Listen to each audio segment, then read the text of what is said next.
Ridda War, RIDDI, or the Apostate War. Wait, was the war called? The Apostate War, also known as the Ridda War. Suzanne.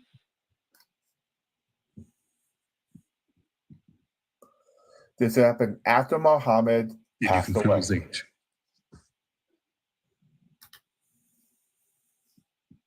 Did anybody confirm his age? Hold on. The Ridda War. The Ridda War is like basically a war where Abu Bakr decided to unite the whole Arabian Peninsula by spreading the word of Islam to Yemen. Whoa, wait a minute, wait. That's a weird way of putting that. We're basically the apostasy of a large part of the Muslim world, which was brought back into the fold of Islam by Abu Bakr after the death of the Prophet. Yeah, hold on. Your mic is very low. I can't hear you. After the death of the Prophet, a large part of the Muslim world stopped paying the zakat, and they apostatized from Islam. This is why it's called Hurub al-Ridda, Ridda being apostasy. Abu Bakr went to war with them to bring them back into the fold of Islam and under his khilafah. I mean, yes, that's what happened. He basically, people tried to change, or they tried to change many stuff, like not give zakat and stuff like that. And Abu Bakr fought those against those people that tried to do that. So yeah, they tried to no longer be part of the Muslim rule. They tried to change it, Islam. No. They didn't try to change it. They didn't want to be a part of it. Okay, so who are the people that didn't try to be part of it? Tribes. Wait a minute. Before we continue, do you even know what war we're talking about? Yeah, the Harb al-Ridda, the War of Ridda. When you look at the different people, host. Wait, what? Wait a minute, the host looks like they're trying to talk. No, I have no clue what you guys are talking about. It's a period of history where after Muhammad passed away, many of those people who had been converted, forced to convert, did not want to stay Islamic. They wanted to leave, not change it, not be a part of it anymore. Hold on, don't say forced. Because of that, hold on, that's wrong. First of all, that's wrong. They had to reconquer them force them back under the rulership and thumb of Islam. Hold on, Islam didn't force anyone to convert. Yeah, they did. They didn't. They said they said if you don't want to convert, you pay the jizya. Listen. If you don't want to convert, they said if you don't want to convert, you pay the jizya, and if you don't pay the jizya, you fight with the safe, innit? With the sword. But since they didn't want to pay the jizya, of course they had to pay. You're literally proving our point. Just a second, what are the options inside the Arabian Peninsula? Huh? What are the options inside of the Arabian Peninsula? Rami, do you live in the UK? Yeah. Okay, I can hear the fireworks. I've got that. So tonight is Diwali. It's all over the place. Rami, what are the options within the Arabian Peninsula? I can't hear you. What are the options within the Arabian Peninsula? The options. The options in the Arabian Peninsula. What do you mean by the options? Like as in like if you're an unbeliever, what are the options for you? Basically, you pay the jizya, and if you don't pay the jizya, no. There is no jizya in the Arabian Peninsula. There was jizya all over the world. The jizya was upon the people that didn't believe. Yes, outside of the Arabian Peninsula. Within the Arabian Peninsula, it is Islam. That's also wrong because this is literally the Aimah opinion. That's also wrong. Listen. This is the opinion of the Aimah. Nah, hold on. That's also wrong. Listen, because in the Harb al-Khandaq, there was many Jews living in the Medina, and there was at the time. Before the revelation came to the Prophet, they were forced to pay the revelation of a Tawbah came to the Prophet. They were forced to pay the jizya. They didn't force they paid the jizya. That's why they didn't. Are you listening to what I said? Listen. Are you listening to what I said? Let me finish. Again, Rami, this is something you do not know. Again, this was prior to the revelation of Surah Bara'ah. After Surah Bara'ah, they had 4 months to leave the land. And after that 4-month grace period, any non-believer either had to fight or turn to Islam. There is no jizya to be taken from the Arabian Peninsula. This is the consensus of the Muslim Ummah. Why would they want many Christians? Rami, let me finish. We are trying to listen. Guys, you must understand, right? Like I rightly said, I have no idea some of the things you guys are talking about. So please let us, don't interrupt so we can hear and at least appreciate what's being said. Afro, to put it simply, this is what happened. In the beginning, whenever Muhammad and his armies went to conquer these villages, they basically had three choices. They could either convert to become Islamic. They would have to pay what's known as jizya. I'm sorry if I'm saying it wrong. Jizya. And it doesn't apply. The thing is that African cat or atheist cat, it doesn't apply. It doesn't apply to the Arabian Peninsula. There is no jizya to be taken within Arabia. This is why we have the hadith of the Prophet that says, I was ordered, or that he says, I swore that I will remove all the Christians and the Jews from the island of the Arabs and leave no one but Muslim. After the revelation of Surah Bara'ah, they were given 4 months to leave the area of the land. Those who have been at war with the Prophet had 4 months. Those with an undefined peace treaty had 4 months until the end of the peace treaty. And those who had a defined term, like for example a year, you'd have to wait the entire year and then they're forced out. If the period passes, the 4-month period passes, and they haven't left, it is either to fight or to fight and die, or to turn to Islam. This is literally scholarly opinion and Surah At-Tawbah and Hadith. If you're telling me there is jizya within Arabia after the revelation of Surah Bara'ah, show me within scholarly sources that there's jizya. My apologies. So basically, they gave him a short time period, and after that, you either convert or be unalived. Yes. Oh wow. Even today, it is not allowed in Arabia. It is haram for any non-Muslim to enter Arabia. So Afro-atheists, if you wanted to go to Dubai, that is haram. Okay, so all right, so basically, all right, cool. Listen. That what? If you want to go to Dubai, that is haram. If I want to go to Dubai, I can't go to Dubai. No. Why not? Because the island of the Arabs is only for Arabs. And Muslims, I mean. It's only for Muslims. That's cap also because... It is cap? Yeah, I agree with you. Rami. Your prophet is capping. I recently went to Dubai. Your prophet is capping. I agree with you. Okay, so basically there's many Christians that lived during the in the Arabian Peninsula under the Islamic law, many Jewish, and they were paying the jizya, and they lived up fine. Not after the Prophet's lifetime. No. Okay, so after the Prophet's lifetime, there's still thinking people living there. They were kicked out. Nah, let me tell you why. They were kicked out. Okay, let me tell you why. Because they were kicked out. Have you heard about the story about the Christian woman that needed the help from Abu Bakr, and Abu Bakr gave her the house? I know. They go there, but they're not allowed to live there. Okay. This is why the Prophet said, "Yeah, I'm not going to leave anybody but Muslim within it." Again, if you disagree with me, look up the opinion of the Madhahib upon a non-Muslim, a Christian or Jew living within Arabia. They can transit to Arabia, they can pass through Arabia, but they're not allowed to live in Arabia. Okay, what's the thingy, the treaty called? The treaty of what? You said the non. What's that called? You said again. You said the non-aggression treaty.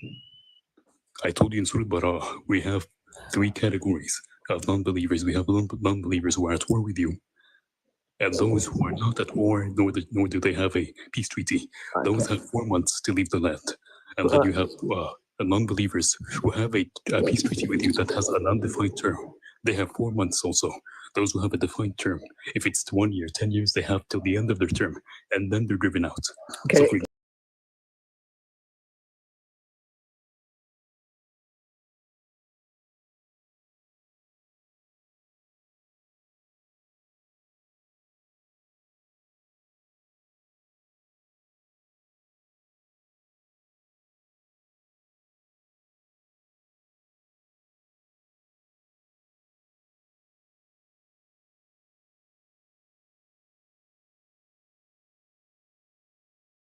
one to 10 years, for example, they can live till the end of that treaty and then they're kicked out. So you can have Christians and Jews during the time. And also, besides those you have treaties with, they can transit the land, but they cannot live in Arabia. Hey, beautiful. How are you? Long time no see. How are you?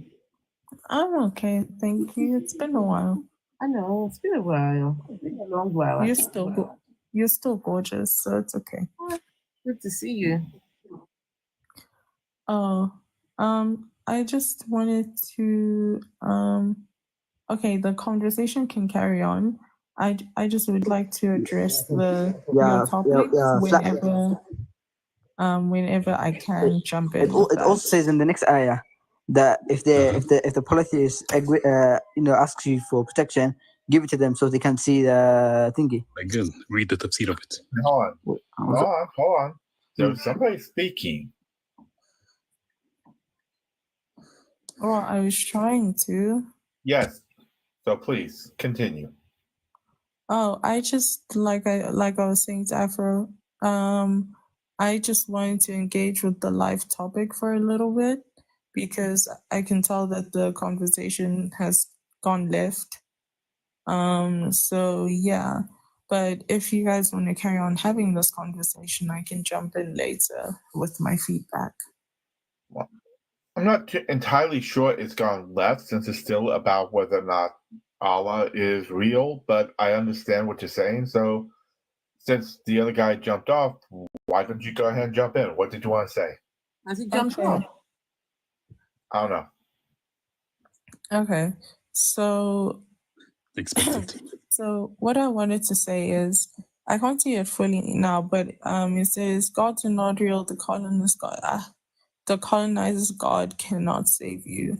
I think that's a really important topic to speak about because people will break their backs doing mental gymnastics, trying to justify why the reasons why they worship a colonizer God.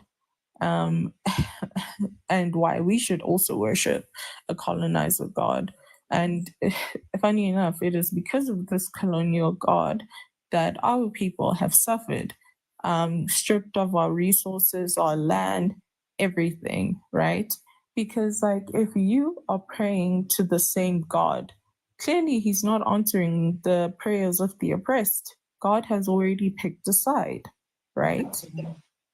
So, why would you pray to the same God that that was okay with your people being subjugated, enslaved, unalived, raped, so many things? So yeah, like that God isn't for you. Absolutely not. And I don't know, for some reason when I bring it this way, I can't seem to do the I can't seem to like this. I don't know what's wrong with it. I don't know what's wrong. When I do this, I can only have 1, 2, 3, 4, 5, only 6 people. So never mind. We've got Demamu. Demamu, hello.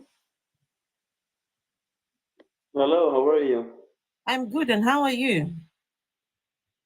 I'm fine. Demamu, are you a Christian or a Muslim or? I'm a Christian. Oh, you're a Christian. Oh, fantastic. And are you from the continent of Africa? Yeah. What part of Africa are you from? I'm from Ethiopia. You're from Ethiopia? Oh, fantastic. Now, tell us. He's been up before, Afro. He's been up before. Has he? Okay. Yeah.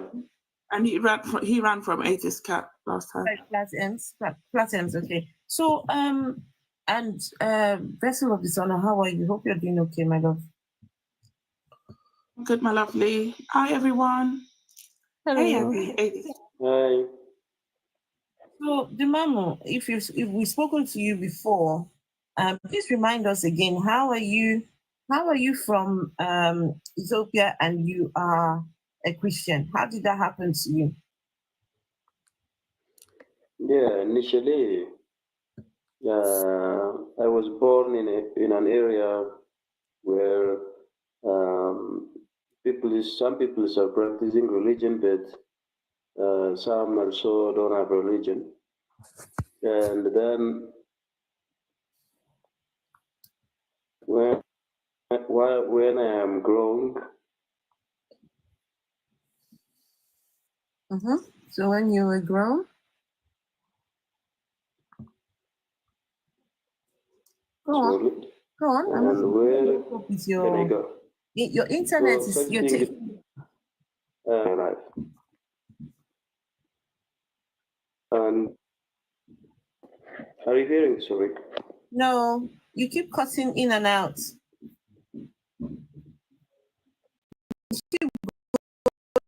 In and out. Your internet is bad. I think I remember you from the last time we had this same issue. If I'm not mistaken.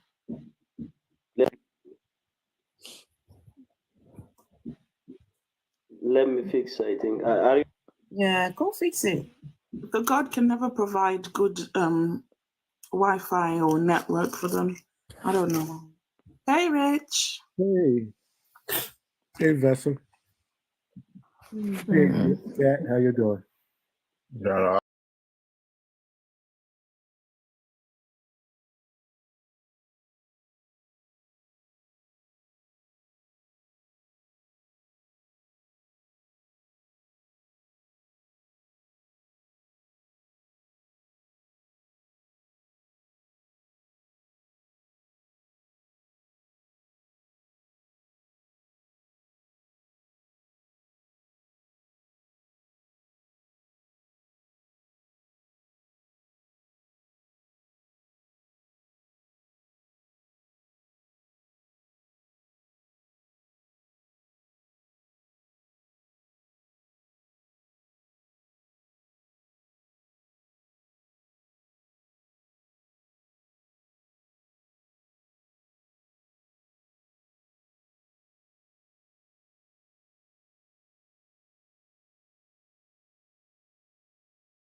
Let me talk. Rich, have you got COVID? Don't blame God for everything because He gave us those pastors prayed and they cursed me with COVID. I think they prayed and gave me COVID at that wedding. How are you feeling? Are you isolating? How many days? I'm in the house. I'm in my house. The only person who's here is my son. How many days were you in the UK, Rich? I was there for 6-7 days. Oh, okay. I hope you had a nice time. I did. It was busy. You know, my partner's family's there. She's got a couple of uncles. So every day someone had, you know, the way when you go somewhere, everybody got something for you. I can imagine how busy you were. Those days would have flown by really quickly. Then we took her cousin. I've been to London before, but her cousin hadn't been there. So of course we had to take her to all the damn sites. Of course. Yeah. So did you visit the Big Ben? Of course. Of course. That's always one of the places. You know, my favorite is the Tower of London. I love that old castle. I love it. That's nice place to go to. Yeah. The man knew the curse keeps coming. Back to red bars.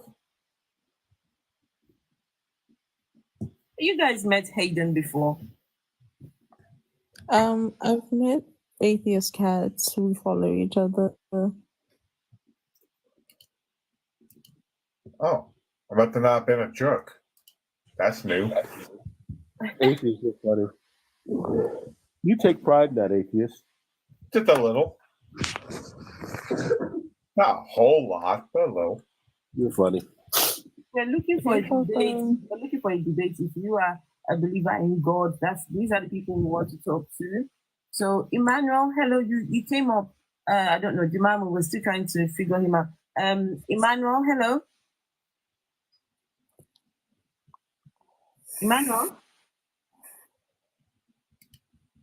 Emmanuel.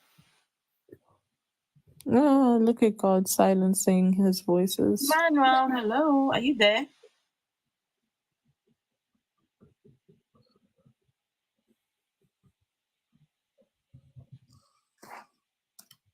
Emmanuel, are you there? But God can't provide good network for people who want to defend him. Yeah. I wish, since he can't get, I wish Afro, you and Vessel were in Africans live today. There was a guy who came in there, and no lie, he hits his wife to educate. He hits his wife to educate her. What? This guy said, I came out thinking this guy is, he goes, no, I don't get any enjoyment out of it, but sometimes I must teach her. Is he Muslim? He is now, but he wasn't Muslim before. He was hitting her before he became Muslim. And he was telling us, and this dude did not, he says, I don't see anything wrong with it. This is the first person I've been in a room where he said straight up, he says, I don't try to, he goes, I don't leave any marks. And you know, Ruby, she was triggered by it because she's been through some crap.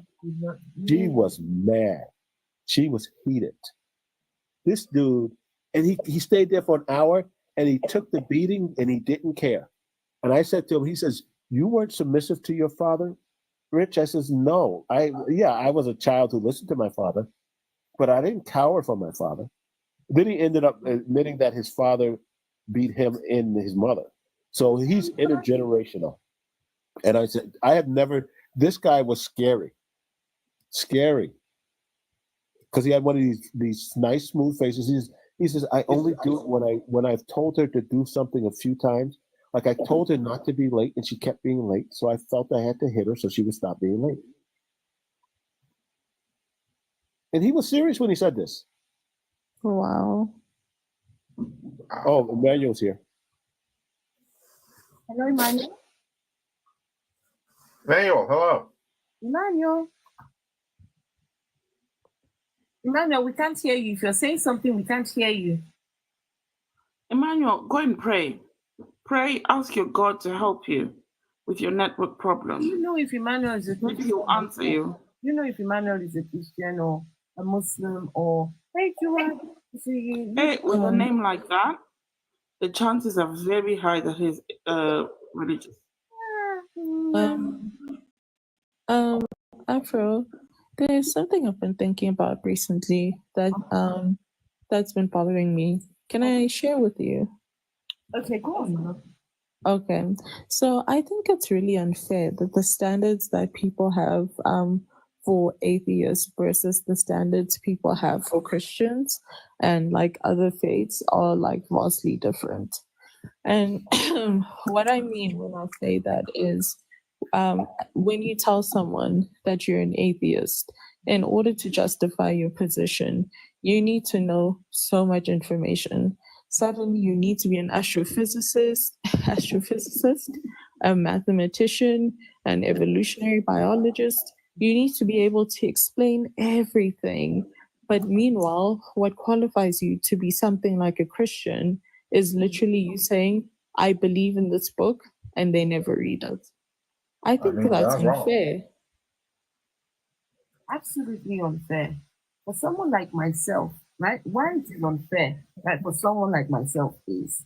So when I was growing up, grew up a Christian, and the whole evolution thing, of course, was frowned upon. Not a bit of evolution in secondary school, but just a bit. But outside of secondary school, sorry, I'm just recovering from a cold, right? My nose, So apart from secondary school, I didn't know a lot about evolution. Didn't know a lot about philosophy, right? Because these were things that they prevented us from learning. So now I find myself in this space where I no longer believe. right? And I'm still trying to figure these things out, right? So the religious belief prevented me from learning these things, right? So the religious belief has already done me a disservice, right? And now I no longer believe. And so I come across people who then ask me, oh, but God does not exist. How do you explain our existence, right? If, evolution, you believe in evolution, they immediately take it to a conversation that I am not even, what's the word? Qualified. I'm not qualified, right? And how do I explain that to you that, look, it's your religion that actually caused that to happen, right? Now I'm Exactly. still trying to figure this whole thing out. But when they want to speak to me, it's like, oh, I must know it all. I must know this. I must know. You can't win.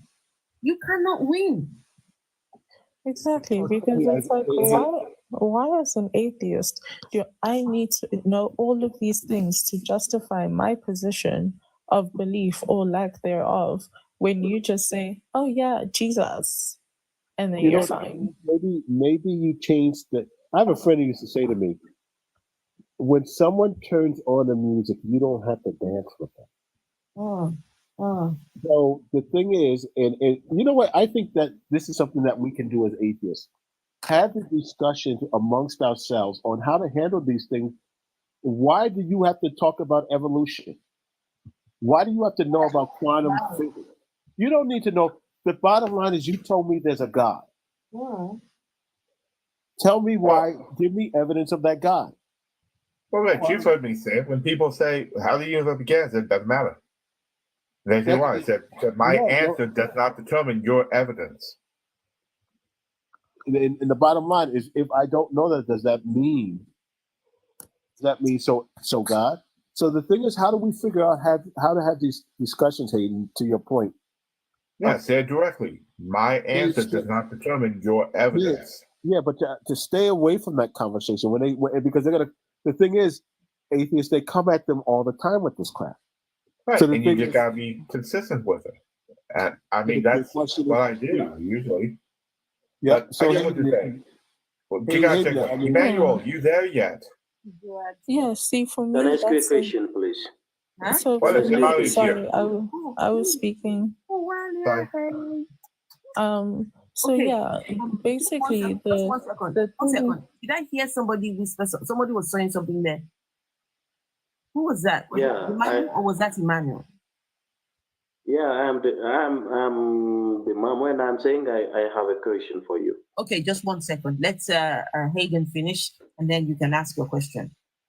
Okay. No, I'm just exactly to my point is that it's not fair that I need to be an evolutionary biologist, an astrophysicist, I need to be a philosopher, and all of that just to justify why I don't believe in your God for who doesn't have evidence to begin with.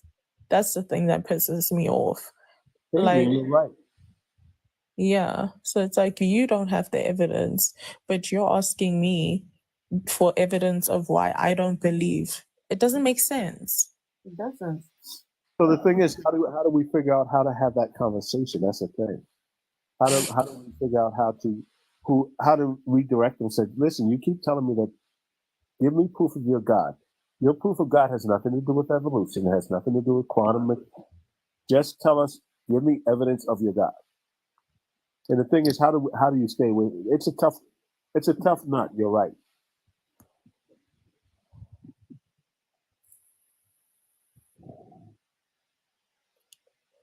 Okay, so Mamu, you had a question, and thank you for the gifts, everyone. If your gifts go a long way to bring these conversations to you, and thank you all for being here. Hopefully, in a couple of hours, no, one more hour, I should have my main account back. I should be able to go live on my main account, but not tonight. Tomorrow, yeah. So, Mamu, you want to ask a question? Well, yeah, thank you. Yeah. Thank you for the chance. I mean, my question is, just we are humans. and we came to this earth one day, and we can leave this earth also one day. Maybe near future, I don't know the year and the time. But my question is, what is the importance of living on earth if we are only understand everything but came to die? We came to die. Okay. You asked a very important question. Now, I'm going to give you an answer from a very selfish point of view. Right? This is a very selfish point of view, but this is my. Can I also add to what you're going to say, Afro? Okay. No worries. So I am a mother. I'm a mother of 2 sons. My younger child, who is that person? Who is that?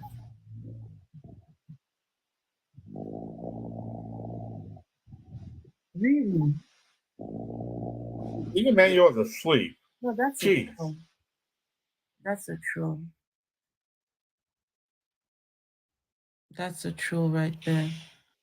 Yeah, that's why he wasn't talking when you were calling him. That's a troll.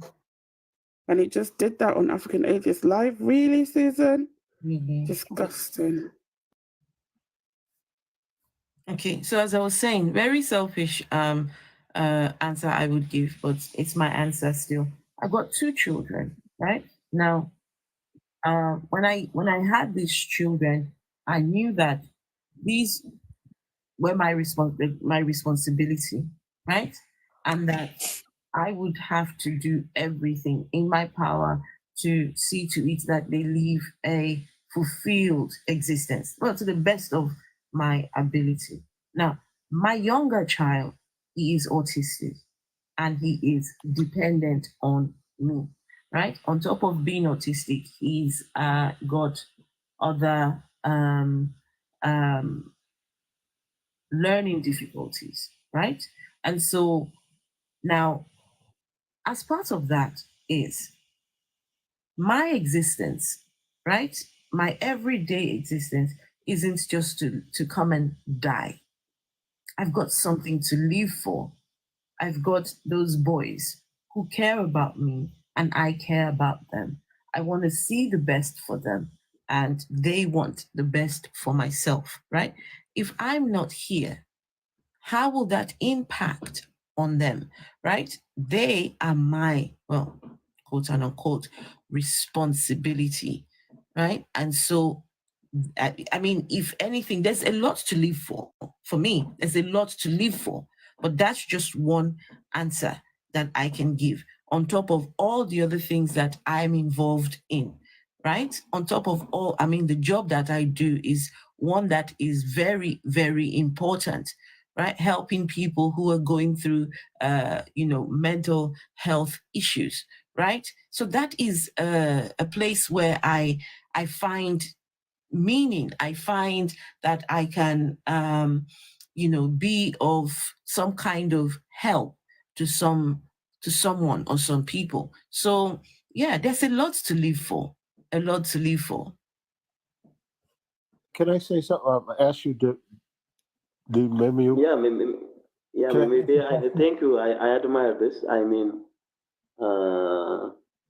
this is a responsibility maybe you have in your life. But maybe my question is, even the children we have can also die, maybe in some day in near future, and simply life is going like that, coming to this earth and then living it in one day. So whether you are rich, whether you are poor, whether you are very ill educated, whether you are not, all can come and die. Right, So, we understand that. Can I ask you something, Demamu? Do you have children? Yeah, I have a child. Do you have a career, right? Yeah. You have friends. Yeah. You have a community. Yeah. Do you think you love and care for them, those things, because of God or because you care for them?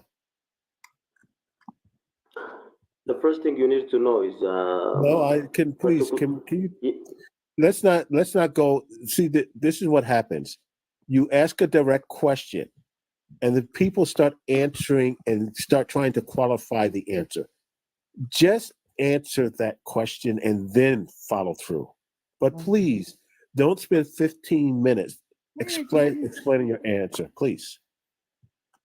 Now I give a good service because of developing a Christian behavior.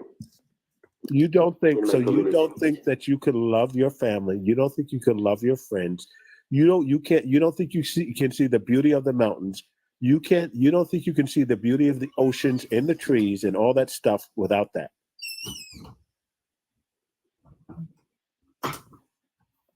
I don't understand your question. I may repeat. My question is, you talk about meaningful life, and you're saying without God. I'm asking you the things that we find beautiful, awe-inspiring, and exciting, and give our life meaning. Do you think those things would mean nothing to you without God? They are natural gifts from God for everyone. No, I didn't ask you. I didn't ask you about natural gifts from God. I asked you. Sun, rain. Oh, no, all that earth. stuff. When you look at the ocean, you can't see the beauty of the ocean without saying God made the ocean. The first thing you need to know. Vessel wanted to answer. You need to know is everyone. Everyone don't have an opportunity to see them. You know. Wherever you live, Demami, wherever you live, the things that you find beautiful around you where you live, do you think those things would be less beautiful if you didn't have God there?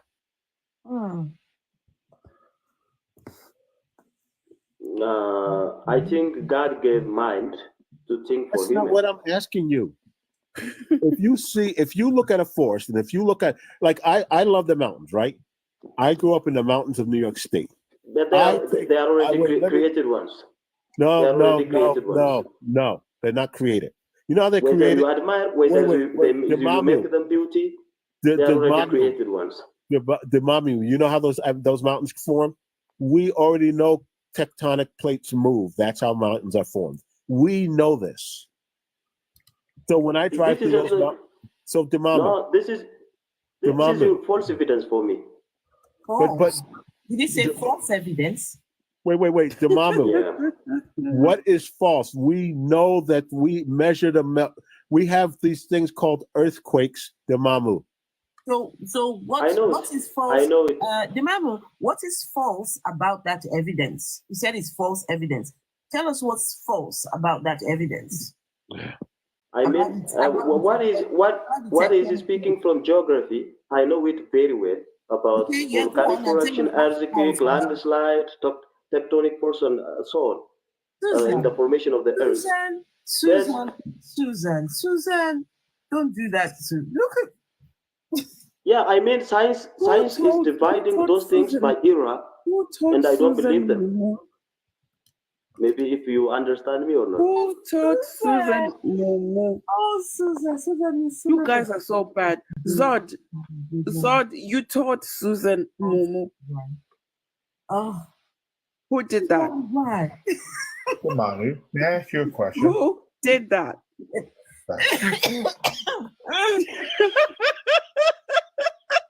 Oh, gosh. For those people watching on YouTube, so the gentleman is speaking. His name is Demamu. Susan typed to the chat, Demumu. Susan, don't do that. For me, I've been on call. I've been talking about colors for a while.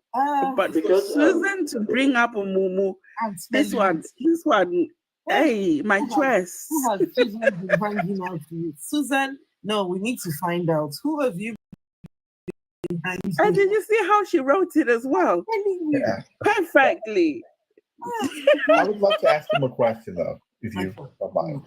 Yeah, but my brother, because I'm not your brother. As you told me, in the formation of the earth, not your brother. Mesozoic era, Paleozoic era, Cenozoic era. I'm trying to talk to you. I'm not your brother. I had a question for you, and it's a real simple one.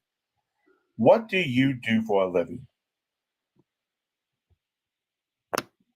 I don't remember what he said the last time he spoke. That's why I'm asking him. What do you do for a living? I am a university teacher as well as I'm a consultant. Oh, you're a teacher as well. Great. No, that's great. You're a teacher as well. So am I. Do you teach because you believe in a God? Hold on. Do you teach only because you believe in a God? He says he's a doctor. Doctor of what? Yeah, what are you a doctor of? That's interesting. I have PhD in water and environmental engineering.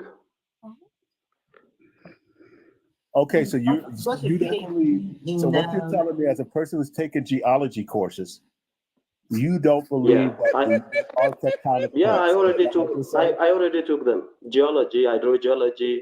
So what I'm saying, I asked you a question. Are you saying you said that the tectonic plates were false evidence? Are you telling me that theory, that scientific theory, is false? Because what I'm saying that is, as you know, there are eras. I mean, science divides things by era when you came to the formation of Earth. No, it doesn't. Science doesn't. Like, history does. Science doesn't divide by eras. History divides it by eras.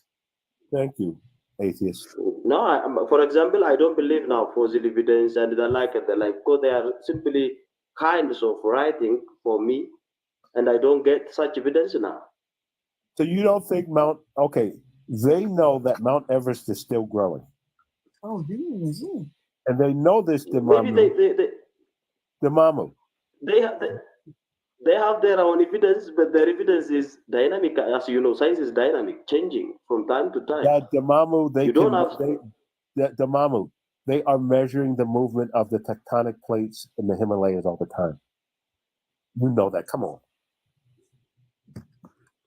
Yeah, it may be to some extent. What I am saying is, generally, in the formation of the Earth, initially, particularly in the first eras, the evidences they use it are completely unbelievable for me. That's why I'm not accepting. Hold on a second. I don't buy for a miniature. You got it. Yeah, neither do I. Rich, I don't buy. I think I remember why he ran last time. Demamu, what do you teach? Can I, before he answers the question? I'm teaching. He says, God touched me last night. It was so hard. I can't explain it. Yeah. But wait a minute. I'm wondering why it's taking him so hard to say what he teaches. Are you trying to come up with a course? If he's a professor, if you're a professor, first of all, let me explain for you. No. What do you teach? You don't need an explanation for saying what you teach. What do you teach? I'm teaching more than 50 courses. I'm teaching more than 50 courses in different universities. There is no way. More than 50? Let me list for you if you want. I don't want you to work for Trump University. You are not teaching a very well recognized university in Africa. I doubt that. There's no professor at a college that's going to teach 50 courses. Ain't happening. Wait, how do you ask? I will show you. How do you ask a question? What do you teach? And the response is, I teach over 50 courses. What do you teach? There's no comprehension whatsoever. Name one of the courses. Name one. Right? Okay, listen for me. Listen for me. And let me list for you. Just name the course. Okay, the first one, epidemiology. The second one, nutrition. The third one, health education. The first one, health informatics. The fifth one, so you're teaching them. I'm teaching them. No, do you know what he does, Rich? Do you know what it is? He probably has a class called, say, for example, Science Level 3. Yeah. And then within that Science Level 3, they've got subjects. So what he's telling us are all like subjects or topics within that course. That's not a separate course, kid. Demamu, tell me what informatics is right now. Tell me right off the bat. I don't want you to think. Tell me what informatics is. Tell me. Informatics. Demamu, tell me what if you're thinking, you're lying. Tell me what informatics is. He's thinking. Demamu, stop. He's Googling what he's doing. Tell me what informatics is. If you taught informatics, you wouldn't even have to spend 1 second not hesitating. Not one. Hey, watch this. Rich, ask me what history is. Can I say what I wanted to say? Oh my Lord, this is. Go ahead, Vessel. Yeah, basically, I just wanted to add on to what Afro said by saying that nobody filled out an application form to be born. Nobody requested to be born. We all found ourselves on this earth.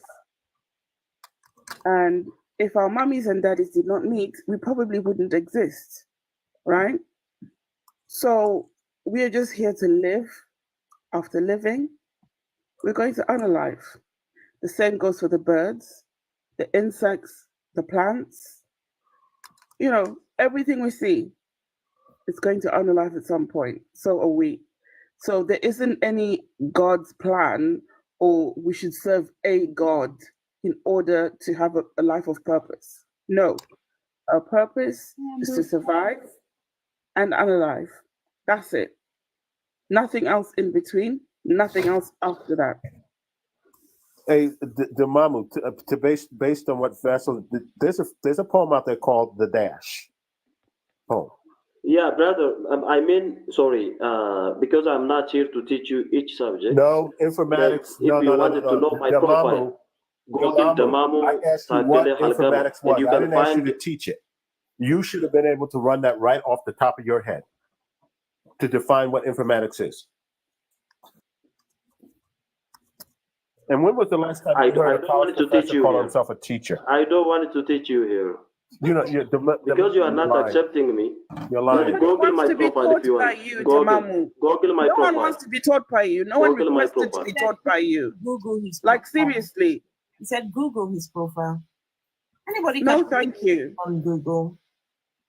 Anybody can put anything on Google. Doesn't mean that it is a true reflection of who they are. No. And the Mama, I can tell you this right now from people who have. No, I'm working in global projects, Africa-based projects, and the like. So if you want to know my profile, just go there. The Mama, I don't understand why you come in a room and feel that you need. Like we were in African atheist room earlier, and the first thing he did was start giving us his education. Who, the Mamu? Yeah.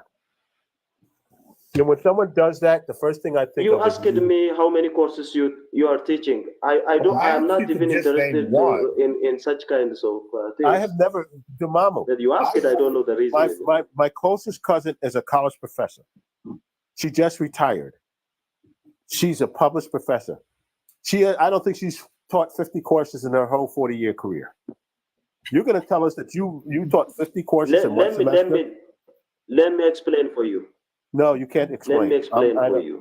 You can't. My BSc, I studied my BSc in environmental health. Let me explain for you if you want. No, I didn't want to ask something. Could you describe, I'm just curious, could you describe your pedagogy?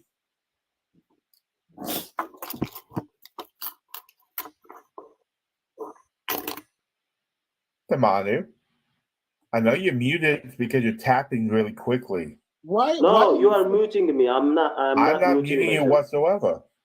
What is your pedagogy? The bottom line is if you have. Wait a minute, Rich, I want to answer the question, please. Okay. Tamanu, what is your pedagogy? What I don't know why is you interested because I'm curious. I am already mentioning about it. How I am Please, how I am teaching more than 50 courses. No. You are saying what is pedagogy? That's not what I asked you. Pedagogy and the like. That's not what I asked you. And now I realize why you ran. What is your pedagogy? I'm not running. What is your pedagogy? I'm not running. What's your pedagogy? Describe it. Why you are asking first? Describe it. Because I am not a child to define each Describe it for you. Now I'm going to ask he gets muted for a second because I'm about to rant. Ladies and gentlemen, this is why I know he's not a teacher in any way, shape, or form, because that is a number one very basic. Pedagogy is how you teach. It's the methodology. And if you are a teacher in any way, shape, or form, on any level, you know what that word means because it's the very basics of education. I deny you. I deny that you're an educator in any way, shape, or form. You are not a teacher. You're not a professor. You're not a doctorate of anything. I believe you're a scam artist. Google and look my innovative projects as well if you want. I don't care if you made up a Google website using Squarespace. I'm sorry. That doesn't prove who you are. And you can find a lot of publications, a lot of projects, a lot of research, you've never been published. A lot of courses I'm teaching. I guarantee you've never been published. How can you prep 50 courses? How can you prep 50 courses you're teaching? Let me explain for you why you are not giving me the space. Prep. No, Demamo, you can't prep 50 courses. You can't do that. No one can do that. Let me explain for you. Let me explain for you. I do have degree, I do have masters, I do have PhD, and I have already took more than. Let me explain why you're just. It's better to listen rather than just insulting a person without knowing him. Oh, nobody's insulting. You don't know my capacity. The facts. You don't know my educational level. You don't know how many courses I took throughout my entire life. You don't even know what pedagogy is says exactly about you as an educator. Can I ask? Of course. Imamu, I would like to talk about your God. What God is it that you believe in,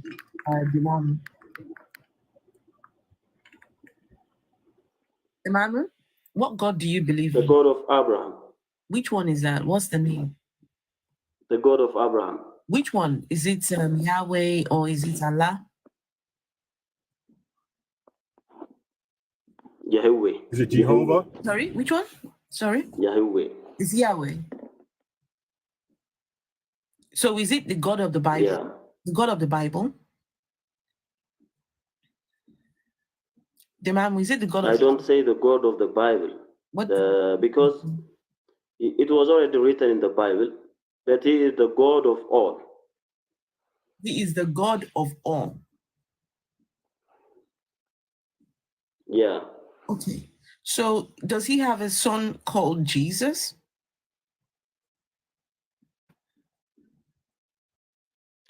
If you come to the New Testament, it has its own explanation, and I mean, Yeah.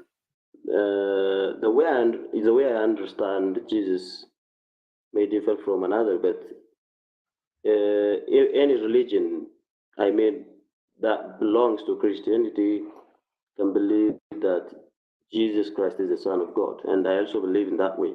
But the way I explain Jesus may differ. I don't know. Okay. So yeah, that's it. Would you consider yourself are you saved by this God? Has he saved you?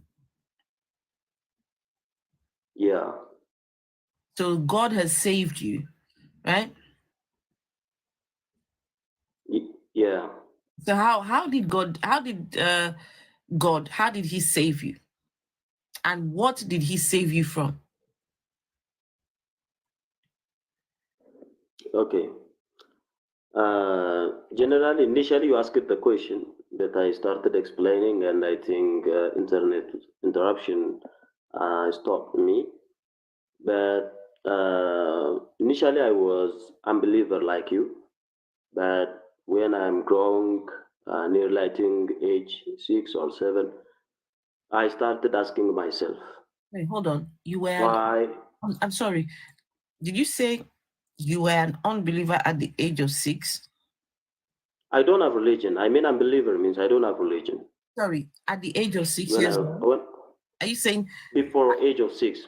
Before the age of 6, before you age of 6. Religion. You were like me. Yeah. You don't believe. Yeah. And at the age of 6, you started asking questions.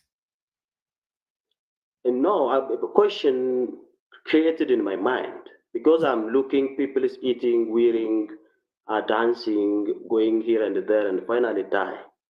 Okay. So I asked myself where I came from, then where I will go. Okay. So I started searching a lot of things. Searching. I mean, you don't believe me now, but I started searching a lot of things. Even I was born in a very rural area in southern part of Ethiopia. And I and my father is sleeping outside of the house in a compound. But always I have such question in my mind, where I will go. Yeah. One day in my dream, I saw a dream, and in that dream, there was a stair that will pass through the clouds of the heaven, and I don't know the end. I saw that in a movie. There was a movie like that. No, I don't. Dude, there is no movie. Lying. There is no you television saw that on TV. in a place You're where I was lying. born. Let me explain for you. Oh, please. Wow, this is. Please. Out of all the things you could Let see, me you saw explain for something, you. first staircase to heaven, something that's in the Bible and something that's been on TV. That's just BS. No. Let me explain, please. He said he saw staircase to the clouds. He didn't say heaven, clouds. No, I was not taken. Yes, he said staircase to I was the not taken. clouds, not to heaven. Not on heaven yet, vessel. We're still trying to make our way to the clouds. I was not taken. Oh, you weren't taken. I was not taken. Okay, so what happened then?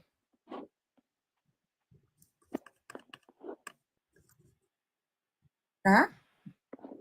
Okay, so I was there outside with my father. I was in a dream. I was slept outside with my father in our compound.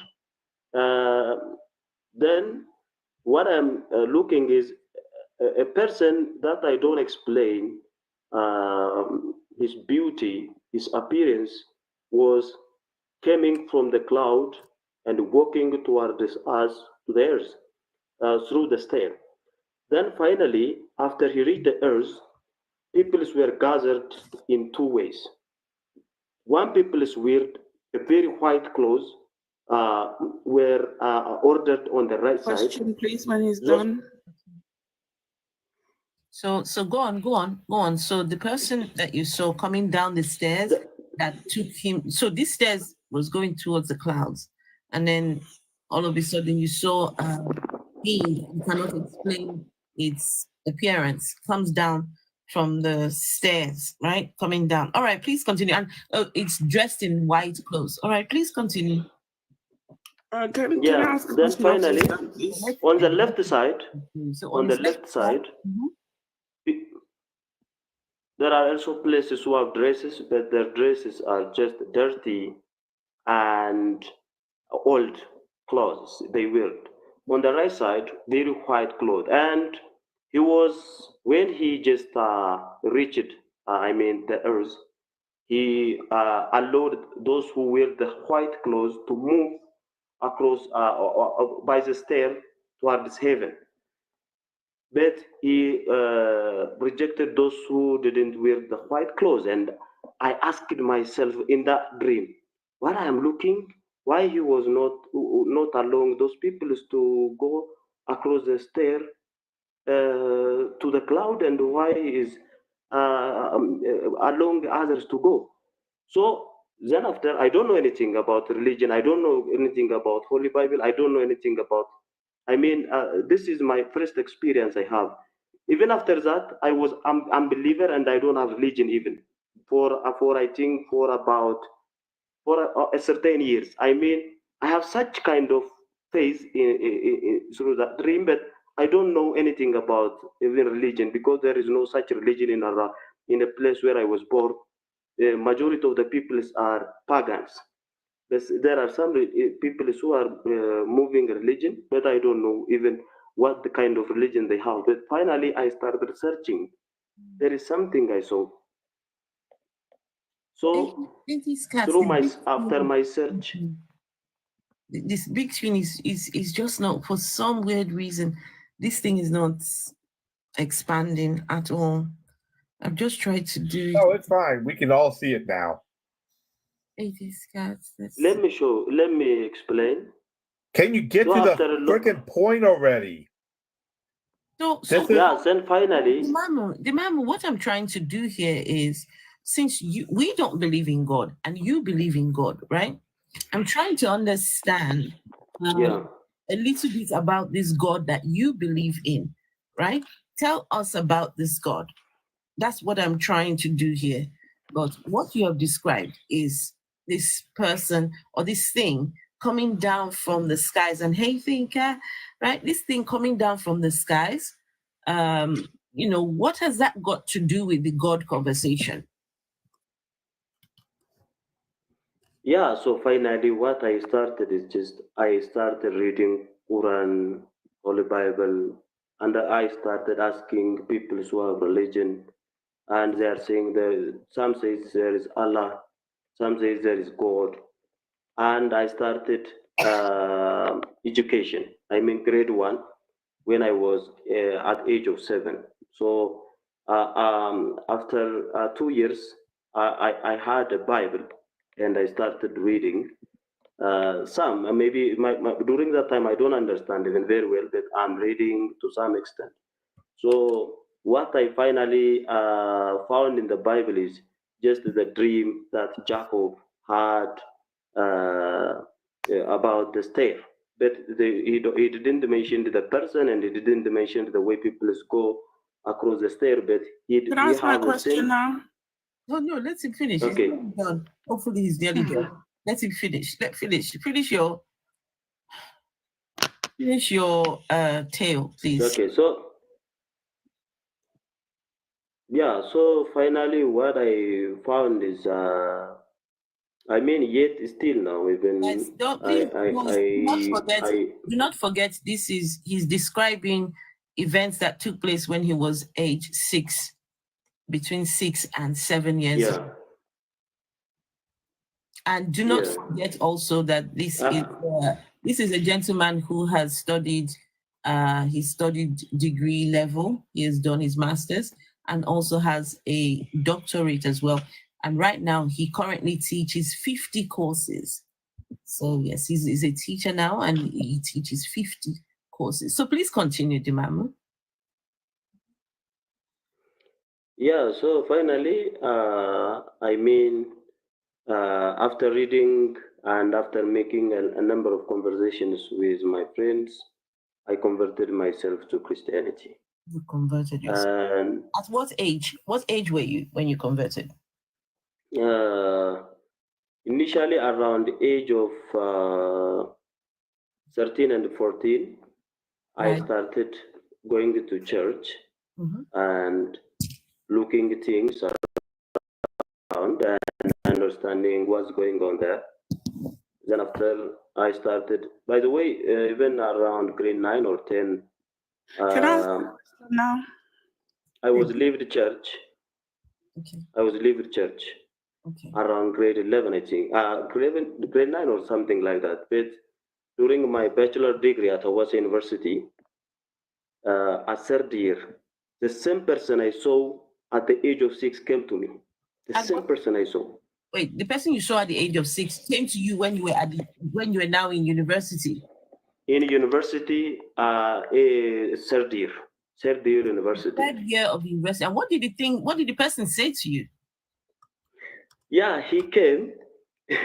He came. I think it is. There are a number of enemies coming to attack me, and I was in a car in that dream, and they have a gun. What a gun on their hand. Ask my question, please. Let me finish and you can continue. No. Okay. Jamamo, I've got a question for you. You said that you wanted to, you're asking yourself questions, right? About how you came to exist and all of that, yes? Yeah. Have you ever asked yourself why chickens exist? why mosquitoes exist? Have you? The first thing you need to know is... No, it's a yes or no question. It requires a yes or no answer. The question. No, the question requires a yes or no answer. Let me listen to me because I don't want to restrict myself to your question. It's not about restriction. I am human. The thing is, you go on and on and on and on and on. It's just a simple question. Have you ever, you were asking questions about your existence.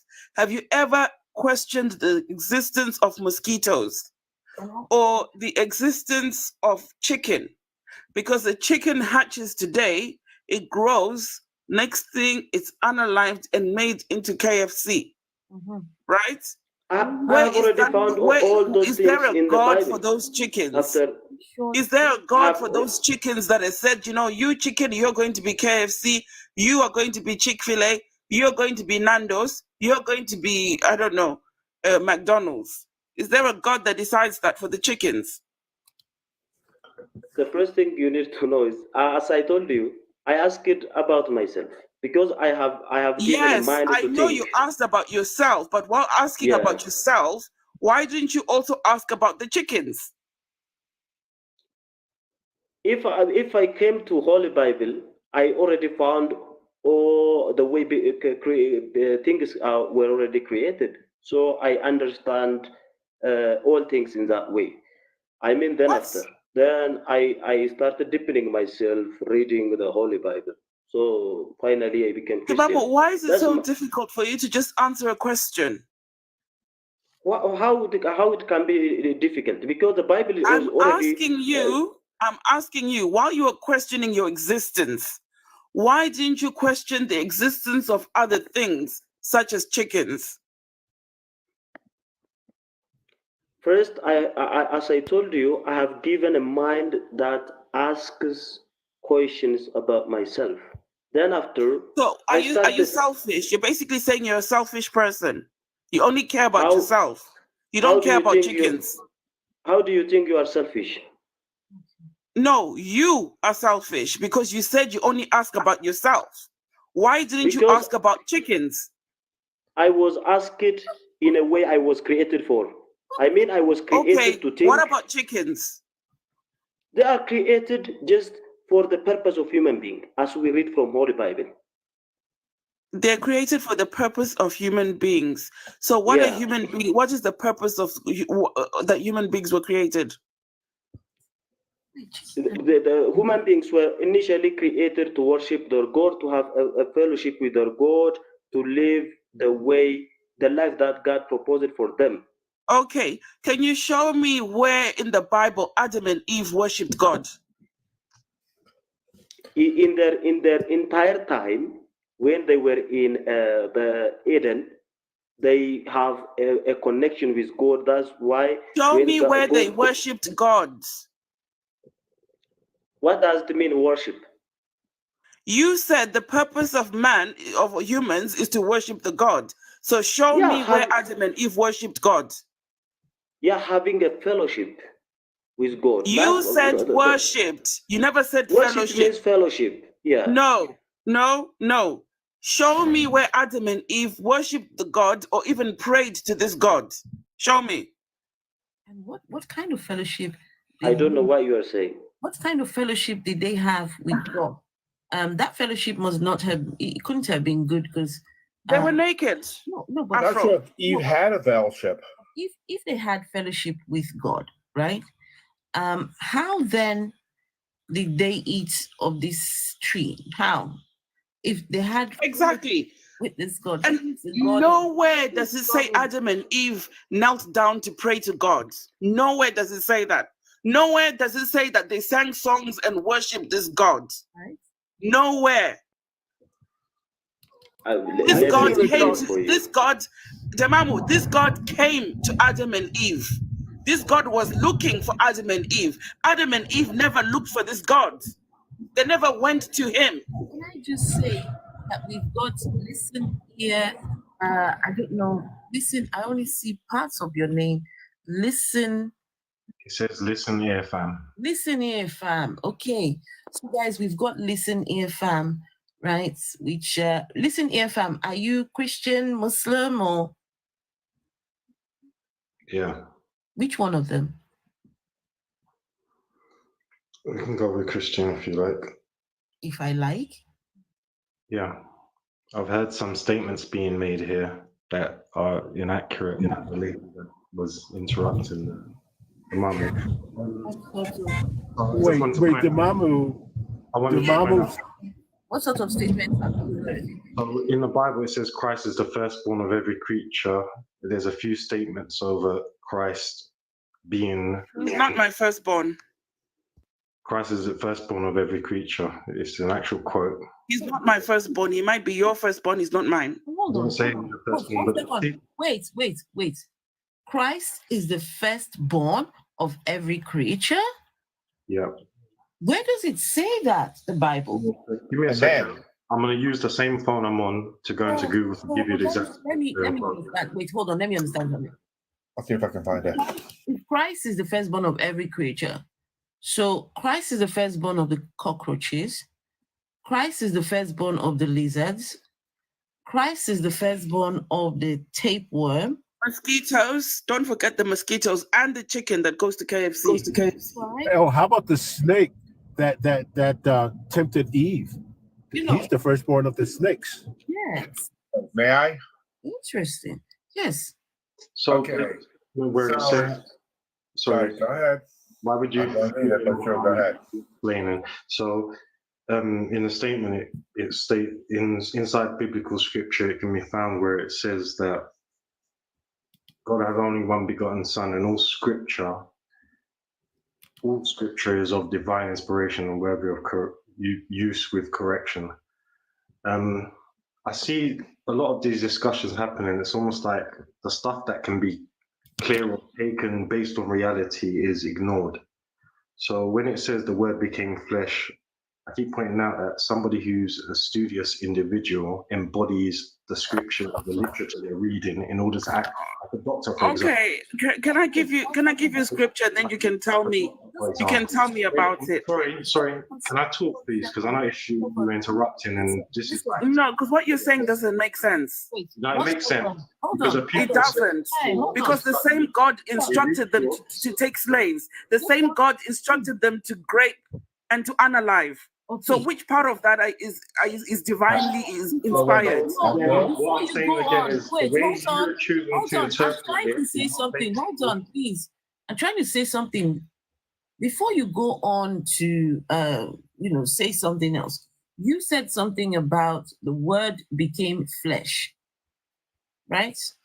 I clarified. So what is a studious individual who reads, like a doctor who takes a manual and reads it and understands the procedures in order to save life?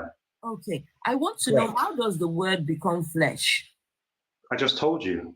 I got a question. You look like someone who reads. Listen, look, I'm not here to insult. A few times there's been aggressive combo when I've tried to this isn't about, look, see, you just said, you just made a statement, right, from the Bible. So I want to know, how does the word become flesh? Can I answer that, please? One second. I would like for Listen Here Fam to answer the question. I'm repeating myself. Sorry, man. Yo, my guy, man. Come on, man. We're all grown adults, man. You're talking over me. She's told you again. She's directed the question at me, and you're still trying to talk on my behalf. It's okay. Just go on and answer the question. That's why I said, what does it mean to be a studious person? Even a recipe book tells you that if you follow the instruction, you can taste what someone else has tasted and be happy with the flavoring. So it's a manual. Can you answer her question?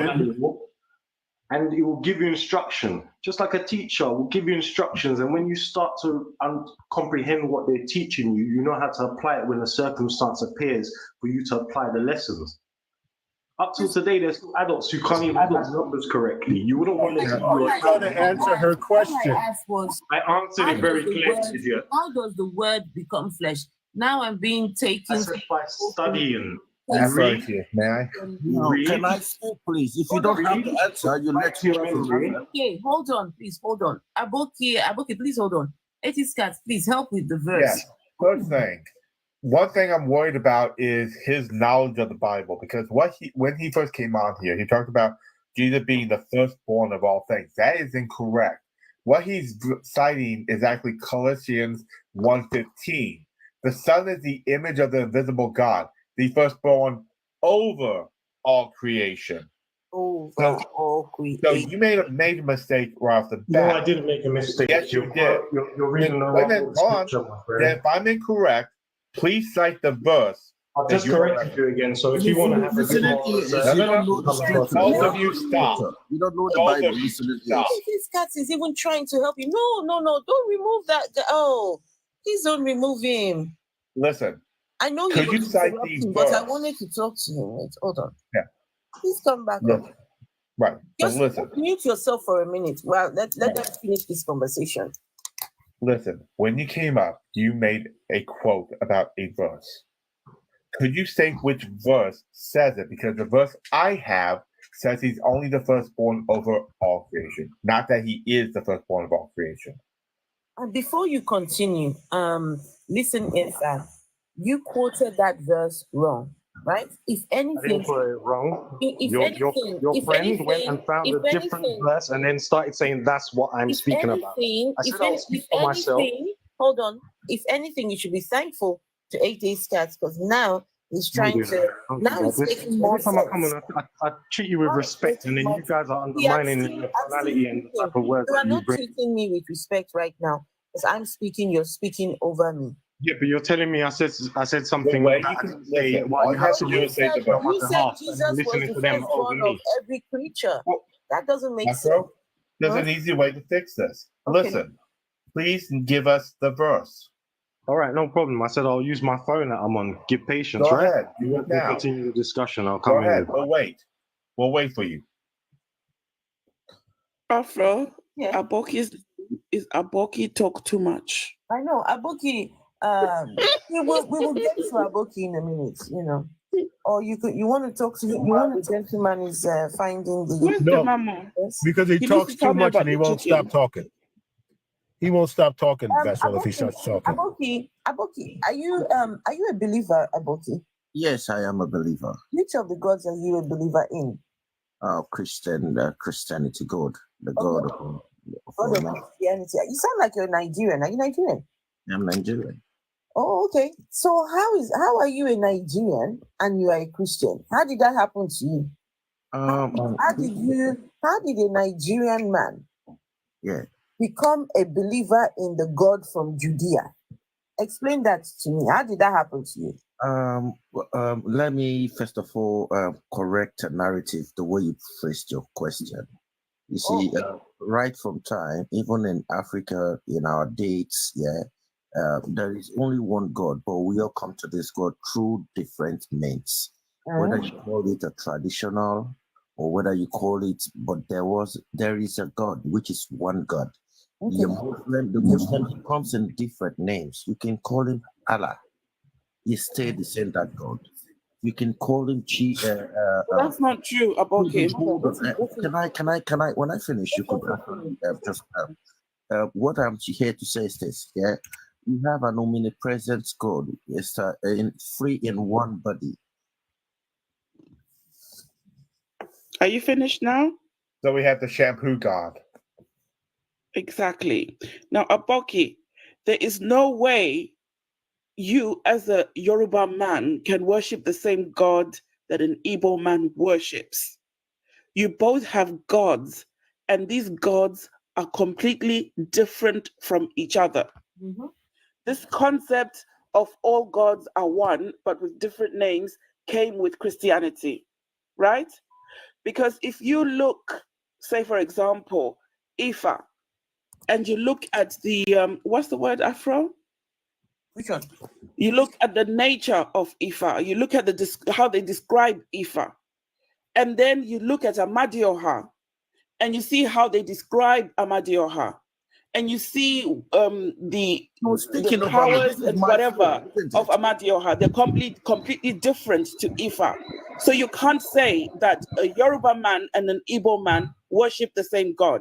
It is not true. Okay. A Hebrew man can never worship the same God as a, say, for example, a Irishman. The Irish people have their own gods. Okay. Right? Okay. Hebrew people have their own gods. Madam, you let people speak. You don't just come on people and talk over people. These are not one God. Aboti, please. Aboti, just so you know, she's a Aboti, you were muted, moderator. and I asked if you were finished, and I heard silence. That's when I started talking. I did not talk over you. So basically, you can't say it's one God with different names. It is not, because some of these gods are feminine. Some of these gods possess both male and female qualities. Some of these gods are gods of war. Others are gods of, say, for example, beauty or something like that. They are not all one God called different names. That's false. Okay, can I? And you know some just please, talk on, too please? much. We're not talk too much. Can I just say on, something please? too? You just So don't you don't communicate. If you don't have a flow, and you guys are wait. I just words. Talk too much. There's a reason. Apparently, talk too much. I just want to address the part that you said. Okay. The bottom line is this. This is what Christianity has done. They try to appropriate and expropriate everybody's God and says they all have all these different names, but they're really talking about our God. This is such an elitist, bullshit, entitled position that Christians have taken in this world. No one else has ever said this except for Christianity. No one else. Can I just submit and yes, go on. You see, I want to ask everyone here. Everyone has asked the questions. I'm not saying everyone should take. Nobody asked the question. And by the way, there are over 5,000 gods on this planet. Not all of them are one God. Can I buttress, please? You can't just. But what you're doing, instead of engaging in the conversation, you're complaining. All right, just get straight to your point. I complain. You're the one just. Oh yeah, go on, please go on. Okay. Now I want to start my submit from a simple question. Okay, go on. If from what the two speakers have said, one, the last speaker said that this is one thing Christians have done. They want to appropriate every other religion to say they are talking about our God. No, Christianity is not about that. You have a right to believe in whichever God you want to believe. We never said you're talking about our God, but we are trying to equilibrate everything. Like, listen, your God, it's a God. We know it's a God. We know there is only one God. Whether you call it different, hold on. Can I please? Whether you call it different names, that is now left to you. How you worship Him, that is left to you. But why? I want to submit something. Yeah. Now, if you claim they're all different gods, yeah, gods should have their own creation. But one thing I want to ask now, yeah, all the humans in this world, yeah, all of us, do we have same organs, same blood using, same composition? I don't have a gallbladder.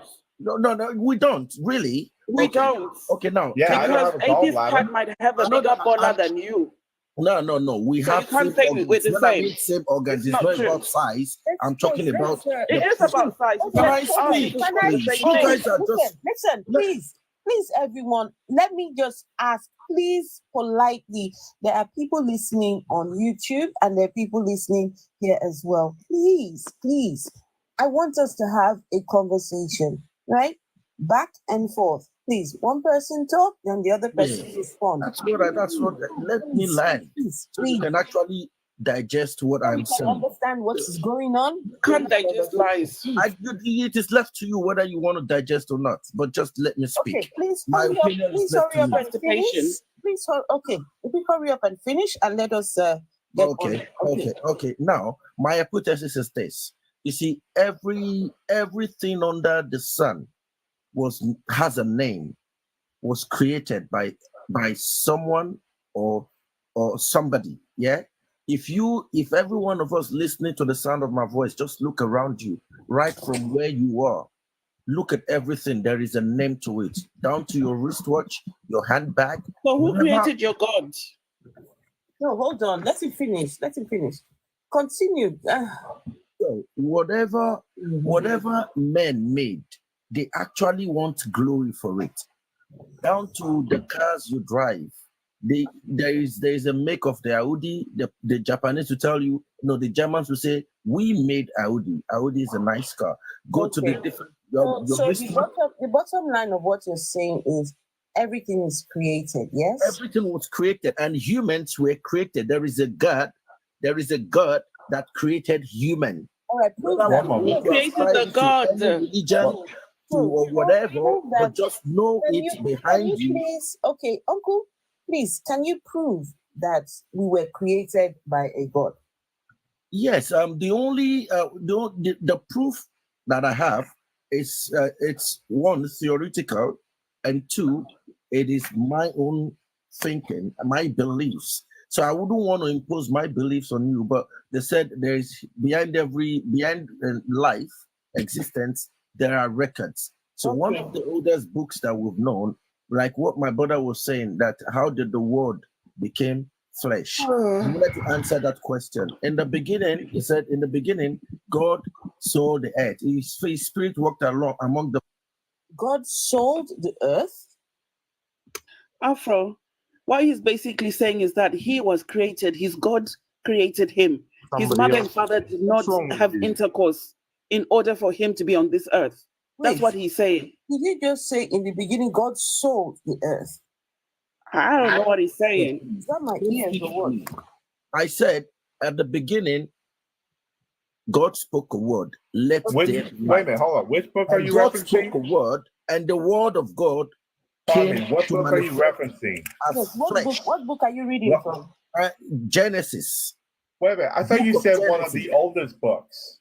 I said one of. I never said the oldest. I said one. Why don't you go to the oldest one then? No. You can tell me. It depends on your book that you read. No. I'm curious. Why didn't you go to the oldest one? So which one do you think is the oldest? Epic of Gilgamesh. Come again. Epic of Gilgamesh. That's what I'm saying. That's what you. No. You're not saying that. No, I'm not saying that. That's because what the Epic of Gilgamesh gives a different story than your Bible creation. So that's what I'm saying. You have the right to where you get your information from. No, hold on. No, that's not what we're doing. You are not going to impose it on me. I'm not going to talk too much, and I understand where you have that name. Nobody is imposing anything on anyone. We are having a conversation. So what I'm saying is, and we're talking about factual information here. Okay. And we have two different stories. How do we determine which story, if either, is the correct one? Because you're trying to establish. Okay, why don't you just come from the... I wasn't done talking. Okay, why don't you come from the realistic? Let him finish. Please let him finish. You are trying to establish, not that you believe the Bible story is true, you're using it and saying it is true. Like it's factual. Well, now we have another story that claims it's factual.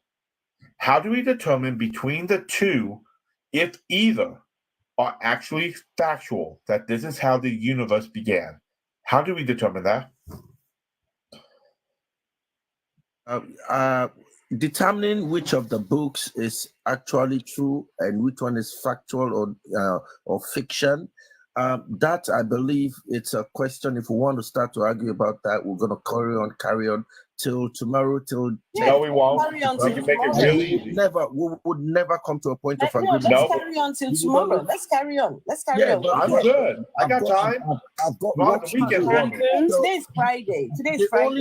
The only thing. So let's begin. The only thing Can we have some shots in the meantime? Can I talk too much? The only thing I know you want to talk too much. Stop. The only thing I've got to say. Your goal at the moment is to dish gallop your way to try to sneak it in.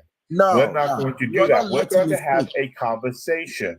A conversation is what we determine that Genesis is the true story. How do we determine? I never said Genesis was a true story. Okay, so why should we trust Genesis if we're talking? We're having a conversation now. It's a conversation. Because you're done with the monologue, we're going to talk.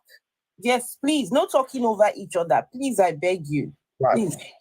So you are stating that you believe that Genesis is the reason why everything has a creator. How do we determine that? What evidence do we have that your God is the reason why there is everything? I never said Genesis is the reason why everyone is created. Get my message straight and right. This is what I said. Okay, why are you bringing up Genesis then? This is hold on. This is what I said. I said, if everything around us is made by someone, has a name, I want to ask each and every one of us, who is our maker? If we don't believe that there is a God, who created your God is what you should be asking. There is a superior God. Hold on. Excuse me. Do you have parents? When you're asking us who is our maker, do you have parents at all? Yes. How can you then be asking who is our maker? No, my parents never made me. One moment. Your parents never had sex? Excuse me. No. Did you just say your parents? Excuse me. My parents had sex. I'm trying to speak, Igor. Did you just say your parents did not make you? Yes. Who made you then? He's trying to say God. Hold on. It's on. Then who made my parents? Who made the first person? That's why I know he's going to. If your parents did not make you, then who made you? Afro-atheist. I am a word spoken. I have a perspective I want to... I am a word spoken. Afro. We've heard this argument many times. And it comes down to the same thing. 80 stars, I've never heard this. He said his parents did not make him. Right? He is a word I understand what he's trying to say. He is trying to say that God actually made him. God spoke him into being atheist cat. I know. The God said, Aboki talked too much. Bam. And Aboki talked too much was bam. He was there all of a sudden. Have you asked yourself, what is You're the only person I know that was spoken. Everybody else is a result of sexual intercourse. You're the only one who was spoken. I do want to be. Wow. It should be someone. Have you asked yourself, how did a sperm, a liquid, made you? Okay, we know how biology. Yes, we know how that is. A sperm never made you. Yes, Did you biology? Did you study biology? It's the sperm and the egg. You clearly did not study biology. You don't know how it works. You want me to accept that the sperm made me, and I said the sperm didn't just make you, sir. It's the sperm fertilizing the egg. The nuclei coming together. The half chromosomes, half the quantity of chromosomes. All humans have 46. Well, okay. Let me put it this way. Most humans have 46 chromosomes. Half comes from, and speaking, listening ear, please mute. You're wrong right. There good. No, as I was saying, sir. No, as I was saying, the sperm has is made in the gonads, and half of the father's chromosomes is in the sperm. Within the woman is half of the mother's chromosomes in the nucleus of the egg. When the sperm swims up the vajayjay after a lovely orgasm session and release, the sperm, one of the sperms penetrates the egg, and the chromosomes, the half of chromosome from the father and the half from the mother comes together. It's called recombination. And that is what reforms the 46. This is what reforms the 46 chromosomes that you have. This is how it works. We know how it works. We know how babies are produced and made from a mother and a father. No God involved. It's the sperm and the egg. I have a question. I have a question for you. Okay, why has science not told you how? I have a question for you. Maybe my question is, as you know, there are two theories: scientific theory and creationist theory. and you are believing the scientific theory. Creation, no. Creation is not theory. No. Yeah. It has not shown to be proven. It is not shown. It has not. Let me ask you a question. What about science? A science theory is a hypothesis that's shown over and over through testing not to be false. Creation is not in that bracket. Let me ask you a question. Let me ask you a question. Something that is proven to be true. Let me ask you. Please, can we talk? Let me ask you. One at a time. For example, please. For example, your science is saying monkey have nearly around 99% similarity in the DNA. It doesn't. Based on it with a human being. It doesn't. And it doesn't have exact. No, it doesn't, because it's not monkey. No, come on. I mean, there are ratios 97, 98, 99. No. For you different animals. If you're going to make a claim, let's be specific. Let me ask my question. Stop. It's not let me monkey. ask my question. If you're going to make a claim, can we be specific? Because it's not monkey. Also, monkey is one of the animals that can. Monkey. No, sir. Come on. You are given factual information. The question you're asking is irrelevant and not factual. Come on, please. It is not monkey. It is not monkey. We are correcting you. It is not monkey. I'm asking you. Just listen. Oh my goodness gracious. No, sir. You starting wrong. That question does not work because you're using the word monkey. It is not monkey. I use it trying to correct you. I used the word monkey. I used the word monkey. Let me correct my question. Why you're just shouting? It's better to listen each other, yeah? Because Excuse me. Hey, I am a scientist. If your class has done reading, right? You're just trying to help correct let me ask you a scientist. Don't make the mistake. Thank you. Hold on, please. Let's not speak. Let me ask you a question. Sorry. Let me ask you a question. Maybe, sir, the host is speaking. Hold on. Phil, say what you were saying, please. Just can we all let It's not monkey. That's why if it's got stop you, you're going before incorrect question. It's not monkey. We share monkey. Let me. Oh my goodness gracious! Goodness. This is why they don't learn, because they don't listen. Let him finish. We're trying to help you not to make this mistake again. Full stop. Mistake. Listen carefully. It is a mistake. Oh goodness. Can y'all please mute him? Thank you. If he unmutes, please keep muting him until I'm finished. Thank you. Right, a monkey. It is not monkey. When what the correct terminology is, we share 98% of our DNA is similar to that of the chimpanzees. We share 90% with the gorillas, are is similar. Not monkey. They are not monkeys. Chimpanzee or monkey or rat. Let me ask my question. Dimamu, is it possible for you to let the gentleman finish? No, I know what you are saying over here. Dimamu is a gentleman as well. Come on, he's deposited. But he should not interrupt. At least let the man finish. You got to be honest when you speak. He was interrupted by the Bayesian that's speaking. I asked him. No, he was not. He was interrupted. I asked you to speak. Thank you. I was asked to speak. Thank you. Rev. And sir, hold on.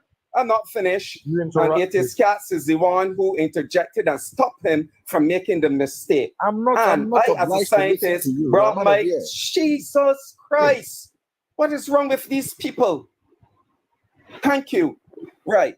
So now, do you understand? It's not monkey. It is the sharing with a chimpanzee. Chimpanzees are not monkeys, and it is sharing similarity with the gorillas. That 2% difference is what give us these additional features, these other features, and a larger brain. That is what makes the difference there. But we share 98%, which means we came, both chimpanzees and humans came from common ancestors. The same thing with the gorilla, that we share the 90%. It's a common ancestor. It's branching, it's going back and back. That is DNA evidence. Also, can I speak, also, you were talking the whole night. Also, there's something called endogenous retroviruses, which we share with the chimpanzees. I think it's the chimpanzees. And this is how we know that another reason why we know we have a common ancestor, because once these endogenous retroviruses inserted themselves into the DNA, and they inserted before the branching. So we know that the chimpanzees and us have that similar DNA. And sir, you were talking the whole night. Please be quiet and listen for a moment. Gosh. No, as I was saying, some of y'all just bit for responding, but not for listening and learning. Right, as I was saying. Okay, Phil, just yeah, right. So that's why I said the endogenous retrovirus is also proof that we had a common ancestor. These are actual facts. You're not dealing with fairy tales. Good. Okay, now, Dima, you can ask your question or respond. Hey, Dima. Yeah, I mean, he may believe that he came from ape or monkey or maybe I don't know. But for me, this is a scientific theory that he believes, and he is a scientist as well for himself. And I accept that for him if he is really a scientist in the scientific world. But for me, my question is, still there is no any animal which can just have 100% equal in proportion with human. So that is the first reason that disqualifies the scientific theory. They say it is similar, it is closer, it is proportional. Whatever words you are using are just disproving your reality for yourself. You don't have any evidence that 100%. Are you then saying that a Hebrew God, someone who was over there, far away from Ethiopia, decided to create you in Ethiopia? Someone who doesn't speak your language, someone whose language you don't understand or speak, somebody who doesn't look like you, and you don't look like them, decided to create you. That makes more sense to you? But I'm also kind of curious. Did you just say we can't prove anything 100%, correct? That was your argument, right? Okay, never mind.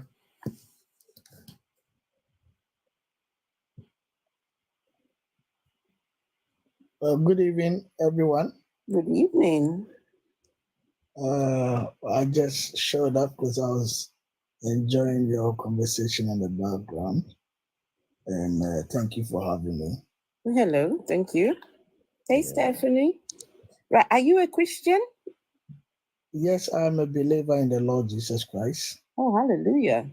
So you are a believer in the Lord Jesus Christ. And what part of the world are you from? I'm from the West Africa. Are you Nigerian? No, I'm not. But okay. I do represent the West African.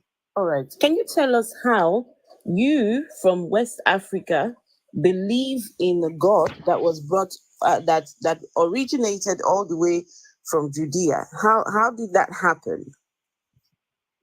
Oh, okay. Thank you so much. When he said it was originated from Judea, what do you mean by that? The God of the religion that you believe right? The religion itself started in that part of the world. It did not start in West Africa. So it had to travel from that part of the world to you some way, somehow, but it did not originate from West Africa. Right. Can I ask a question? In West Africa, the people in West Africa already had their own systems or ideologies or whatever it is that they, they believed or not believed. They had theirs.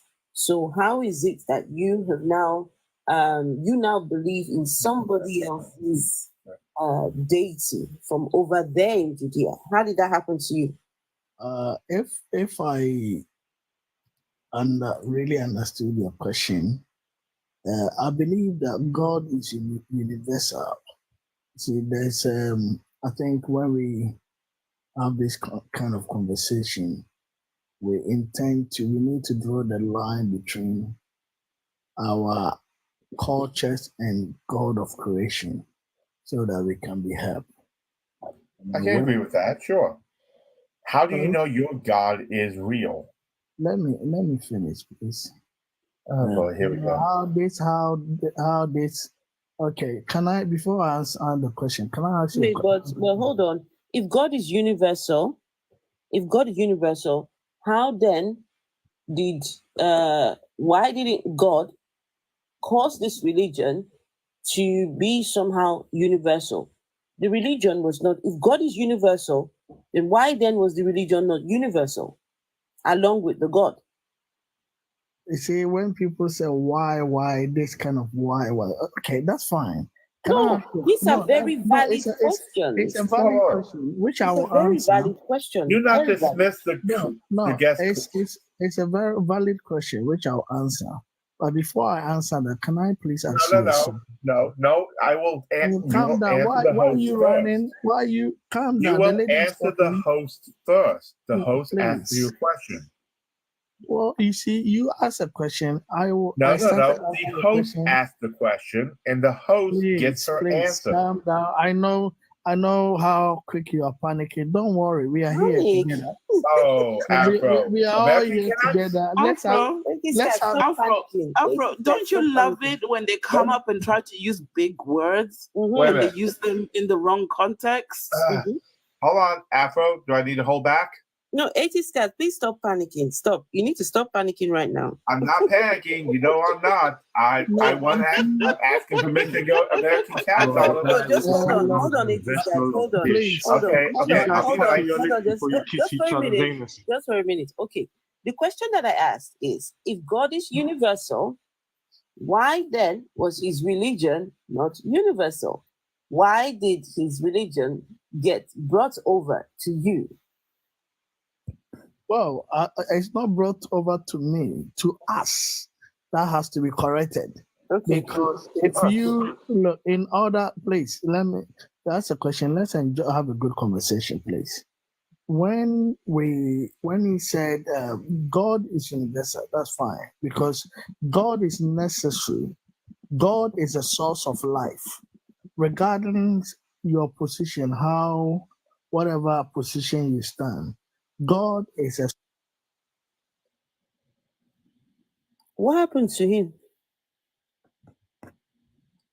You don't give me my powers for a reason. I didn't touch him. What happened to him? Wasn't me. Maybe his God decided he would get scalloping too much and decided to stop him from preaching. If you don't want me to be here, I'll just say respectfully. Okay, bye. And because no, excuse me. Hold on. I'm trying to figure this out. What is wrong with you? I'm trying to figure out something. Relax. What is this?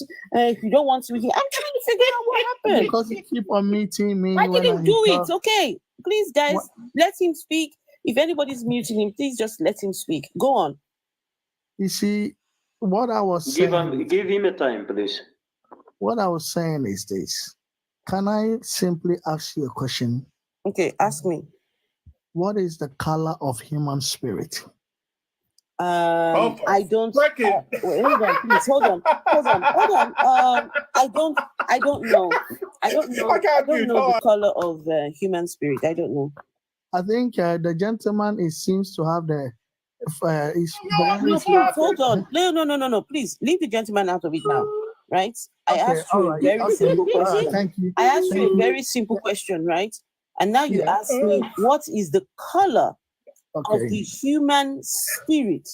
Yes. Wait, I didn't know that the human had a spirit, let alone that it was colored. Is it white or black? Wait until he asks you the color of the human soul. Is it white or black? Okay, that's fine. Well, it depends who you ask. No, I'm asking you, please. I'm asking. Is this wait. Is the human spirit white or black? Or what color is it? Because this is the first time I've been asked this question before. Well, it won't be the last time, my dear. Right.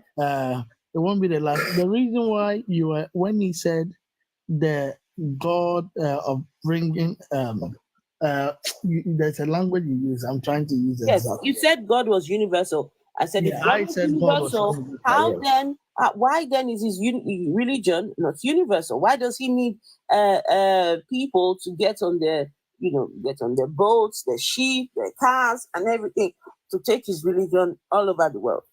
No, because the message is relevant message for all human race. Because, for instance, when the message is very relevant, if you look at the person of Jesus Christ. You say the message is relevant. Wait, hold on. You are digging. You asked a question. He keeps using the wrong words. Listen. 1 second. Please, 1 second. Padikona, please. He's using the wrong words. The message is relevant for the world. If the message is relevant for the world, why didn't the God do it? Just do his message in such a way that everyone in the world would have had this religion.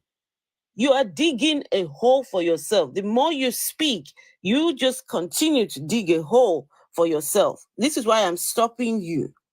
If the God is universal, if the message is relevant, why then did he go over to some people, give it to them, and say, you guys, now take it over to Padikona and his people? Can I answer? Why don't you take the words to Padikona and his people, enslave them, beat them, colonize them? I think you are missing the point, my dear lady. Rape their women, unalive their children, unalive their old men, take away the best of the best. Take them to other foreign lands.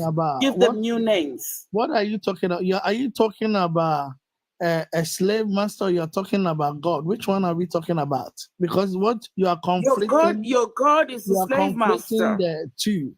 I am not.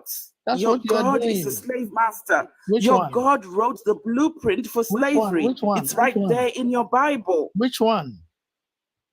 Which God? So you don't know the verse where your God tells them. Padikona, if you keep quiet, you will hear me answering your question. So you don't know the part in the verse or the chapter in the Bible where your God tells them to go out and capture young women to use as sex slaves. You don't know the part in your Bible where your God tells them to go out to the other lands, ask the people, do you want to worship this God or not? If you don't want, take them as slaves. You don't analyze them and take them as slaves. Or analyze all of them and take their women and children. Or the part where your God says you can take slaves from other areas, other countries around you, and they are your slaves from generation to generation. When that slave gives birth to a child, that child is also a slave for life. And it goes on and on and on. You don't know that part? You haven't read that part of your Bible? Yeah, can we please read where you are?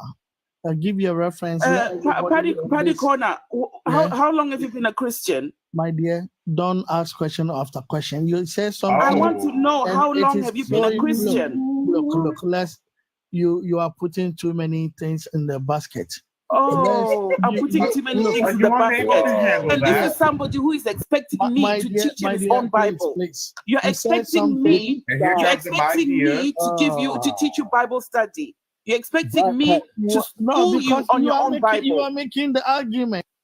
Patty Corner, would you please stop calling her my dear? She's not your dear. Please don't call her your dear. I just asked you a simple question. How long have you been a Christian?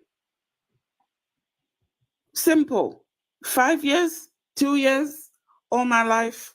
That's all. That's all. Dima, don't give it away. I was enjoying playing with you. Because you see, what you are refusing to understand, my dear sister. No. Please don't call me my dear, and don't call me your sister. How do you want me to call you? Her name is my name is Vessel of Dishonor.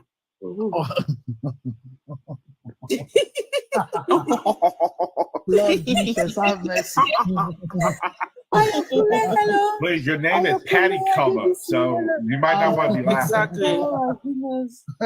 His last because of your name, Vessel of Dishonor. Vessel of Dishonor, meet Patty Comer. Patty Comer, meet Vessel of Dishonor. Your Lord is under my feet, so he can only have mercy on the dust that is under my feet. You wish it is. You are he is under my feet. Let me tell you, my foot right now is on his bola right now as we're talking to you. He is under my feet. Right? Sister, how long have you been a Christian? All right. Simple question. Don't call me your dear. Don't call me your sister. How long have you been a Christian? Right. Okay, Vessel of Dishonor. Okay, Vessel of, let me tell you, all names shall bow, including your name. Excuse me. I bow for nobody. I bow for nobody. Your Lord is under my feet. My foot is on his bola right now as I'm talking to you. Wait, hold on. I said to you, how long have you been a Christian? Just 1 second. Paddy Corner. I will not. Wait, hold on. Paddy Corner. I will not. Wait, I will not. You see, I've even got more power than your God. Tell your God to unmute you. Very quick question, Paddy Corner. Do we have free will? Paddy Corner, do we have free will? I will unmute you to prove to you that I have more power than your God. There you go. Your God cannot unmute you, but I can give you instruction to unmute. Okay. Something your God cannot do. The host asked you a question. Can you answer the host's question? All right. Answer my question. Do we have free will? Okay, I will mute you again. I will mute you again to show you I've got more power than your God. You can satisfy your imagination. Right? I will. There you go again. Can you answer the host question? I will answer the host question. Paddy Corner, do we have free will? You will bow before Christ. Paddy Corner, do we have free will? Paddy Corner has got no free will right now because I have taken away his. I have taken away his. Stop being infatuated with me and answer the host question. Vessel of Dishonor. The host asked you a question. Can you focus on the question the host asked you? I don't like this. Yes, I will, but no. I told you your Lord is under my feet. My foot, my right foot. My right foot is on his bola right now. Are you sure about crashing his bola right now. There is nothing he can do about it. There is nothing you can do about it. Can you answer the host question? But you see, you can imagine all you want in your mind, but you answer the host question. This is why you're getting muted, because you're refusing to answer the host question. Okay, what is the host question? Do we have free will? Yes, my sister. I don't even know I can call you my sister. This is my language. Everybody's sister. Look at him. Paddy Corner. This one, I'm sure he even calls his wife, or his girlfriend, my sister. Very incestuous man. So, please calm down, please. Paddy Corner, if we have free will, right? Paddy Corner, if we have free will, why should we bow to your Christ? Okay, well, I think the Christ is God, and whichever way you spin your this thing. You see,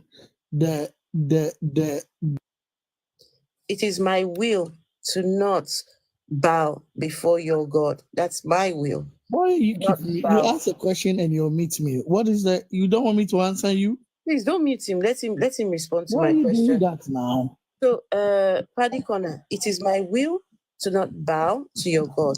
And if you say I've got free will, why then must I bow to your Christ? Right. Okay, that's a very important thing. The free will God gives to us is for us to make choices. But then at the end of the day, don't forget, my dear sister, death, according to the Holy Scriptures. Your sister. It's okay. It's okay. It's okay. I don't mind. I don't mind. What's wrong with this man and boundaries? I don't mind. Are Go you? on. Ew, Afro. I think it's a respectful thing. I don't mind. Go on. So you were saying? How do you want me to call you? I think that your lady friend. Please just go on. Just go because on. This is my line of language, so I don't mean. Just go on. The line of language sucks. All right, just go on, please. Just go on. Virtuous of dishonor. Okay. You will bow before Christ Jesus. Afro, this guy is gonna be calling my name in his sleep. So you will bow. So can you answer the host question? The host is talking to you. Remember these days. Talk to the host. You talk to the host. Paddy Corner, talk to the host. Leave me alone. Right? I have exercised my free will by putting my right foot on your Lord's bola. Answer the host question. Yes, it is, guys. Yes. Oh my. I can now. No, just give me a minute. I need him to respond to my question. Why, if it is my will to not bow to your Lord, I never want to bow to that Lord. And if I, have free will according to you, why then am I bowing to this Lord? He said, all knee shall bow. For what reason? Can I ask you a question? Let him respond to my question, please. Because why you don't allow your children? My children? What's my children got to do with this question now? Paddy Corner, can you answer the question? Well, he's about to run. Oh, he's leaving? Yeah, he's doing his departure announcement in the chat. Ladies and gentlemen, this is Afro ACS Headlines. Please avoid. We have a passenger evacuating the plane at the moment. Excuse me. To be fair to him, wait, hold on. To be fair to him, he keeps getting muted. Just let him respond, please. Please. All right, go on and respond to me. Be fair, please. Yes, we are here just to exchange information, not for jobs. Please. All right, go on. Right. I think somebody's okay. One of the things you need to understand, we all need to understand, is the free will that is given to us. It doesn't take away the source of our free will or where the source of our life. God is necessary. Wait. God is. I'm sorry. You just said the free will that we're given doesn't take away our free will. No, is that what I said? That's what you just said. Free will we are given doesn't take away our free will. I mean, let me rephrase my message so we can understand. You see, what makes us human being? What makes you and I, or everybody on this panel, human being? Human being is what described as tripartite being. We have the body, soul, and the spirit. And the body is our physical part, and within our soul is where our emotion and our will and our mind derive from. Then the important part is the life in our spirit is our conscience. That's the God part. So when you look at the beginning, when God created Adam and Eve, he breathed his spirit and a man became a living soul. So when he said, oh, my mom and my dad was the one who was responsible. No, nobody denied that. But there's a beginning. Do you remember the question that I asked you? My question was why? Am I bowing before your Christ? Right, because the God of creation the God of who created this universe that you and I happen to be enjoying our time here. Yeah, there is a time that after the fall of a man lost his place, the spiritual union that we have with God. That is why. Sorry. Did you say there was a fall of a man? Yeah, after a man. Where did he fall? Where did he fall from? From a building or where? Where did he fall from? I don't mean that. I don't understand what you mean. I don't mean a man fall of a man. Where did he fall from? Right. The spiritual relational aspect that a man share with his creator. Yeah, through disobedience, we lost that kind of relationship. But in the heart of God, so you're saying that once upon a time, please excuse me. You keep cutting me. Excuse me. Cutting me like that. Excuse me. I'm trying to make sense of what you are saying. Are you saying that once upon a time we once had this relationship with a God? Is this what you're saying? Spiritual relationship. That's what I'm saying. Yeah. A spiritual relationship with a God. That's right. With God, yes. Well, we didn't. Maybe somebody else. Are you speaking for all humanity, or you are speaking for yourself? Well, I don't have any sort of spiritual relationship with anybody. I don't. So you are speaking for yourself, not all of us. I want to clarify that. Okay.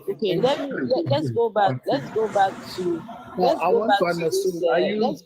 this fall. Now, are you speaking for yourself or everybody? I'm speaking for myself. I don't have any sort of relational whatever thing with a God, right? But I want to know, what do you mean by fall? Fall from where? How? How did we fall? Okay.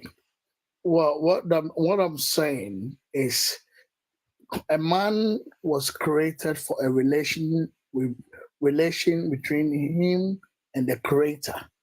Yeah. So him and the creator. That's stupid. That is very stupid. Oh. No, God, no. Think about. I want you to process. Excuse me. Shut the fuck up. I'm not calling him stupid. It's what he is saying. He's saying that a creator. Allow me to sat there. Wait, hold on. Allow him speak. We want to listen to him as well. Shut the fuck up, please. The creator sat there and decided, let me create something that will be in a relationship with me. Now he creates humans and say, here, I want a relationship with you. The only reason I've created you is so you can be in a relationship with me. That is just very silly. What, was God lonely? Was he in need of a friend? Stop, please stop.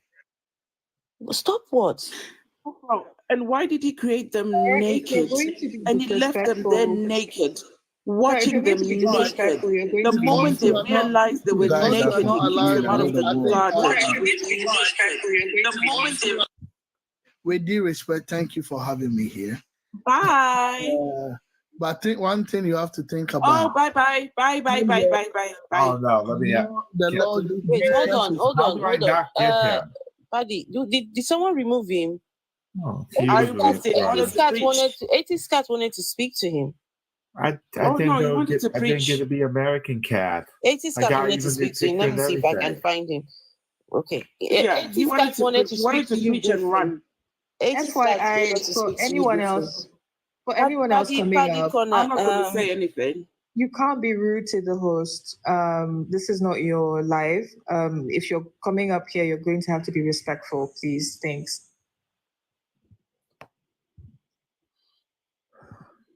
Why is that guy so rude? That other guy. Because he talks too much. You know what I think? I think some of these. Paddy Connor is not coming back up. I think some of these Christians get themselves all. I think some of these Christians get themselves all hyped up and say, I'm going to go and I'm going to school these people. And when they come on here, they're like angry as hell. And Paddy Connor can't even defend his God properly. Rick, to be honest, I mean, they don't teach 50 college courses in one semester like NIMU does. I mean, let's be honest here. You can't, yeah. I'm atheist. As a teacher, how long does it take for you to prepare for one course?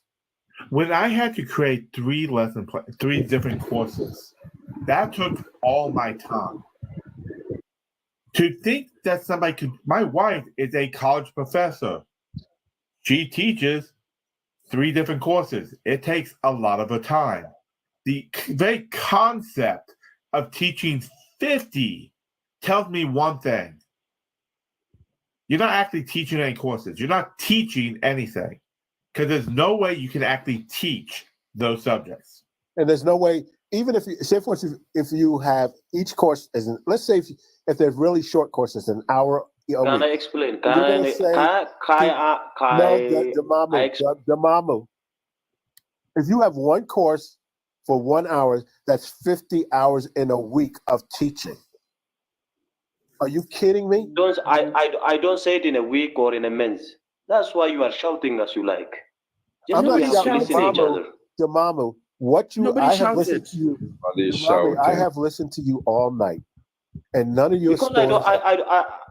I can't say it in a month or in a week or in a year. Damamu, I have listened to you talk for 45 minutes.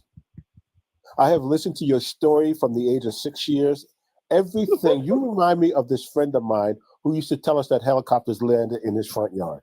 Yeah, they are right for me. Maybe for you they are false. You have Damamu. I have not heard one credible thing from you all night. Not one credible thing. Not one. And for me, it's the idea. Hey, Chichi, I didn't even realize. Well, I did see her, but I didn't say hello.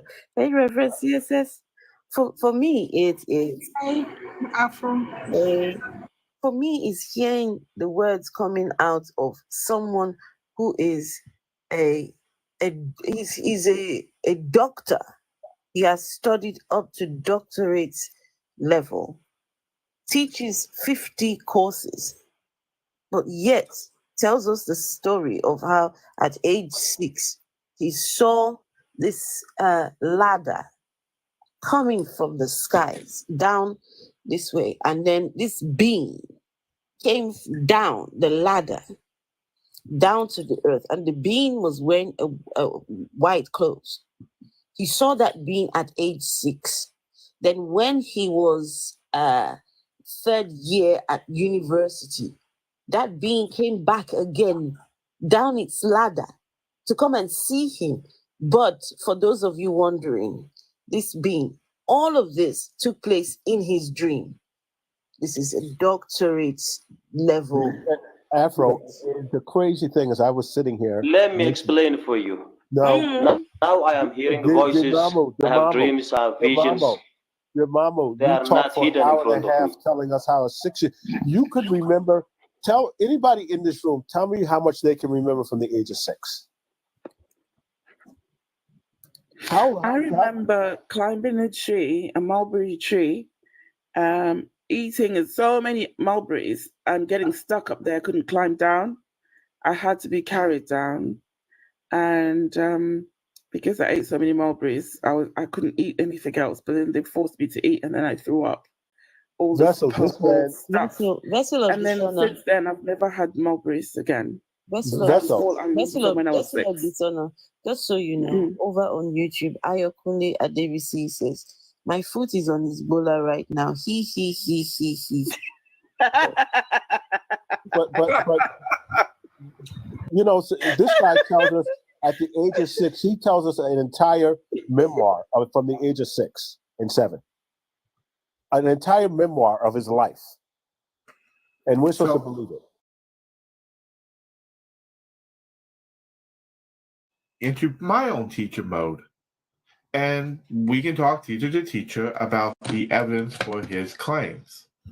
Because if he's a teacher and I'm a teacher, we should be able to do this on a scaffolding level. So let's begin.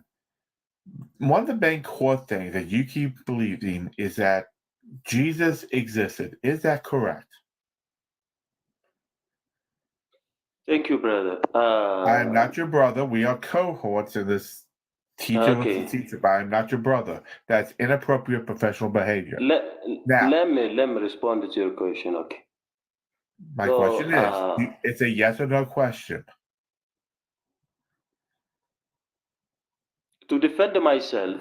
No, it's a yes or no question. Come on, listen me, please. Behavior. So, Vessel, please, yes or no question? listeners. Maybe it is your room. I know that. It's better to respect each other. You are saying your God is under my feet. We are all what we're going to do right now is... Well, don't focus on me. Focus on Atheist Cats. Please. We're going to make like a coyote. I said what I said. Yeah, we're going to make like a coyote. Each other because we have different ideology. Guys, question is asked. The man, please just answer the question. Let's not do this, please. Yes, it's a yes or no question, please. You believe Jesus existed, correct? Yes, that's it. It's either you believe or you don't. 100%. That's okay. Okay. Now, when we talk about beliefs, we would hope beliefs have evidence behind it. Do you have evidence that Jesus existed? Yes or no? As I told you, I have dreams, but now after I read Bible again and again and understand about I would Jesus like to Christ. pause the statement because we want to examine the first statement. I meet him. I meet Jesus. Then after I meet Jesus twice as apostle, as he appeared to apostles. I'm still talking. Right now, my question was, is there evidence Jesus existed? Your reply was, I have dreams. Now I'm going to ask other members of the class questions. Aphrodisias, how are you doing today? I'm good, thank you. And you? Wonderful. How are you? Great. Do you have dreams? Yes, I dream, yes. Okay, wonderful. Do you have dreams of things that do not exist? No. You've never had a dream about something that doesn't exist, like you flying or imagining animals or foods or things like that? Yes, Everything I you've ever do have dreams of strange things, yes. Okay, things that we don't have evidence for. Yes. All right. Lily, how are you doing today? I am very good, thanks. Thank you. Hold on. Atheist Cat, you didn't ask me. You just went straight to Lilliput. She had her hand up. Now, Lily. Hi, Vessel. He's saving the best for last. He's saving the best for last. Okay. Have you ever dreamed? Have you had dreams? Okay. Have those dreams included things that are not true or not real? Absolutely. Absolutely. All the time. Okay. All right. Thank you. Vessel, since you are very eager, do you dream? Yes, I dream of Bola. Yes, but Bola exists. Unless it's a very unusual Bola, and we will not do that because I do not want to take Afro's life down. No, let me explain what this particular Bola looks like. Oh, Lord have mercy. Lord. You are going to disrupt my class, aren't you? I won't. Oh. How about this?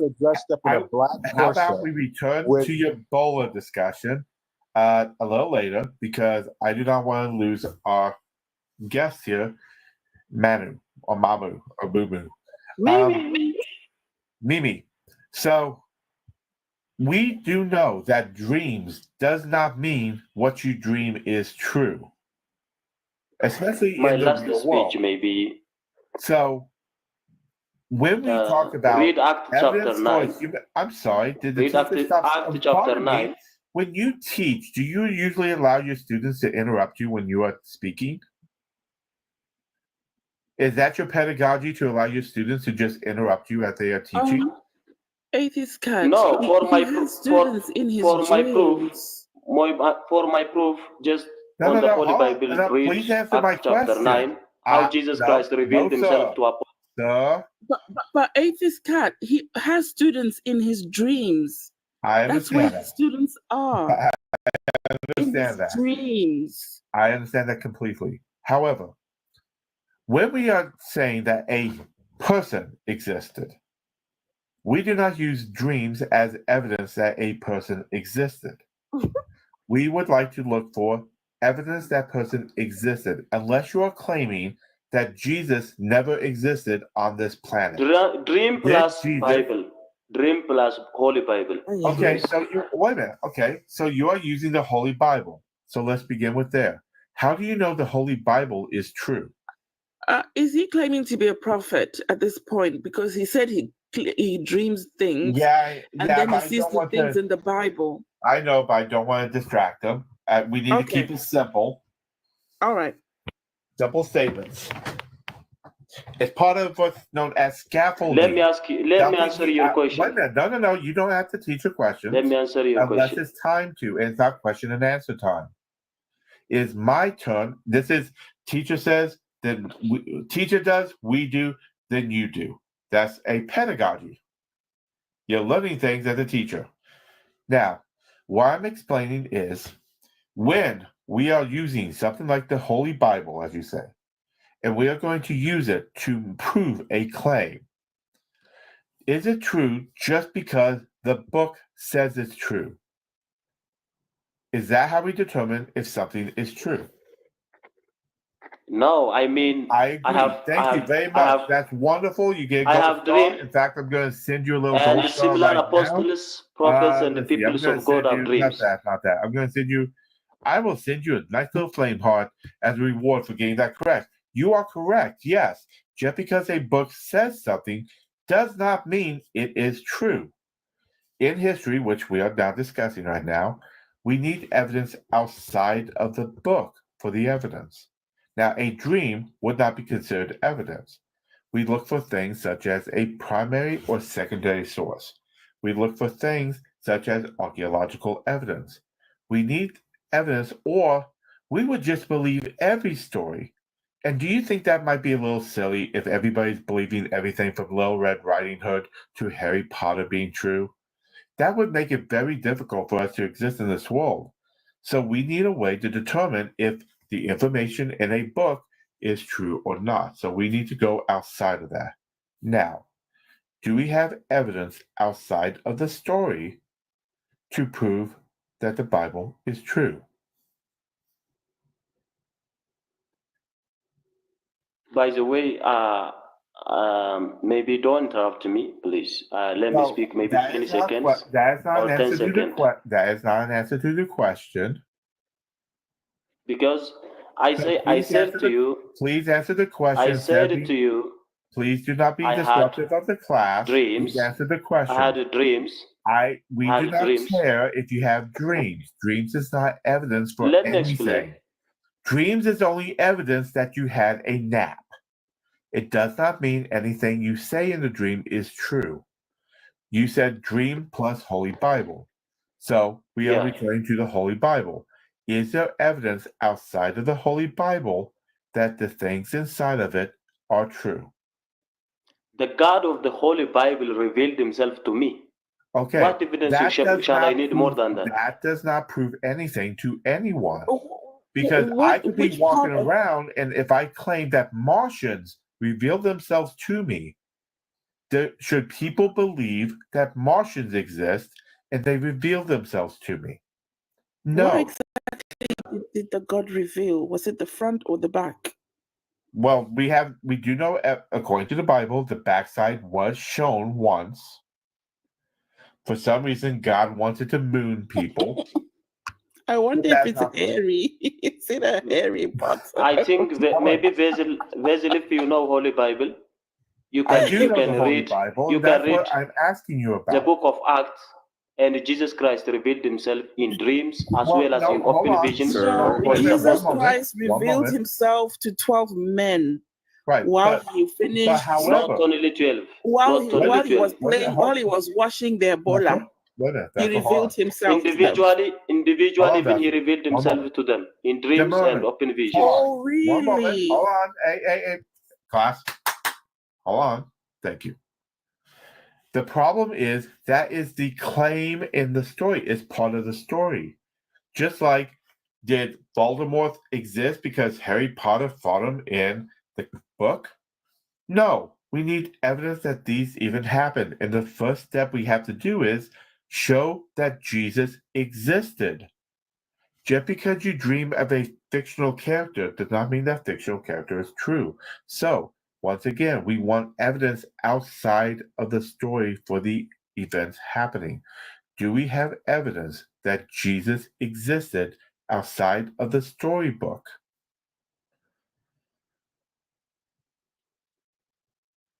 Okay, thank you. Maybe my answer is just search yourself as I did, and you can find him. Okay, that is an absolutely horrible answer, and I'm going to have to take points off for that one on your final grade, because that does not use any of the techniques that you should know as a fellow professor. If you knew about how to determine evidence, search within yourself would never be a good answer, because I don't think I want to see on a test what's 1 + 1, and the answer is search inside your soul and you will find the answer. That does not show us any answer, sir. Now, let's try again. Please provide When I say, let me add something. If you see the sky, if you see sun, moon, yes, mountain, we have evidence that these things exist outside of somebody just saying, "Ooh, look, there's the sky." We have evidence for these claims. Please provide such evidence for Jesus. Your force was created. I'm glad you keep deflecting. We are going to try again. We are going to stay on topic in class. The topic of class is, did Jesus exist? Because that is the first core basis that we must prove to show that the rest of the information is true. So I'm going to ask you again, do we have evidence outside of the Bible for this Jesus character existing? And remember, the subject is Jesus. Yes, because about Wonderful. Jesus, there are. So what would the evidence be, please?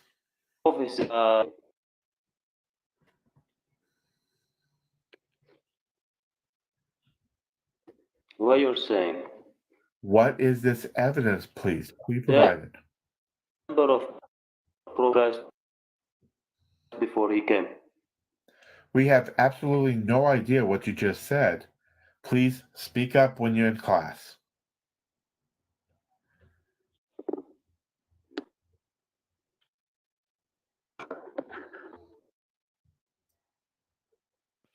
God is taking away. I think his internet is. I prefer my students not to be on lives from McDonald's. They have horrible internet unless you pay for the Big Mac meal. And the Big Mac meal, for some reason, does give you better internet. However, depending on what meal you take, you might get violently sick, according to recent outbreaks. Let me add, David, on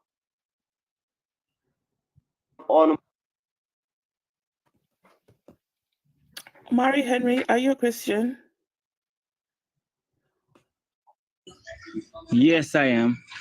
Okay, please mute. We'll be with you shortly. I seriously don't think this is going to take much longer. I believe his internet is even understanding he doesn't have an argument. It's trying to get away. Okay, Demamo, can you try and fix your internet and then we'll get back to you. Atheist Cat, you want to engage with Omari Henry?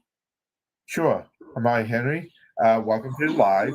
The host, Afro Atheist. Yes, thank you. Okay, so the Afro Atheist has got a lot here. The noise in your background is loud, Omari. We need to fix the background. So, thank you. Can you turn down the volume, please? Yes, please. I mean, it sounds like it's good music, but we can't hear you with it playing. Hello, Fat Jesus. Hey, Antonio.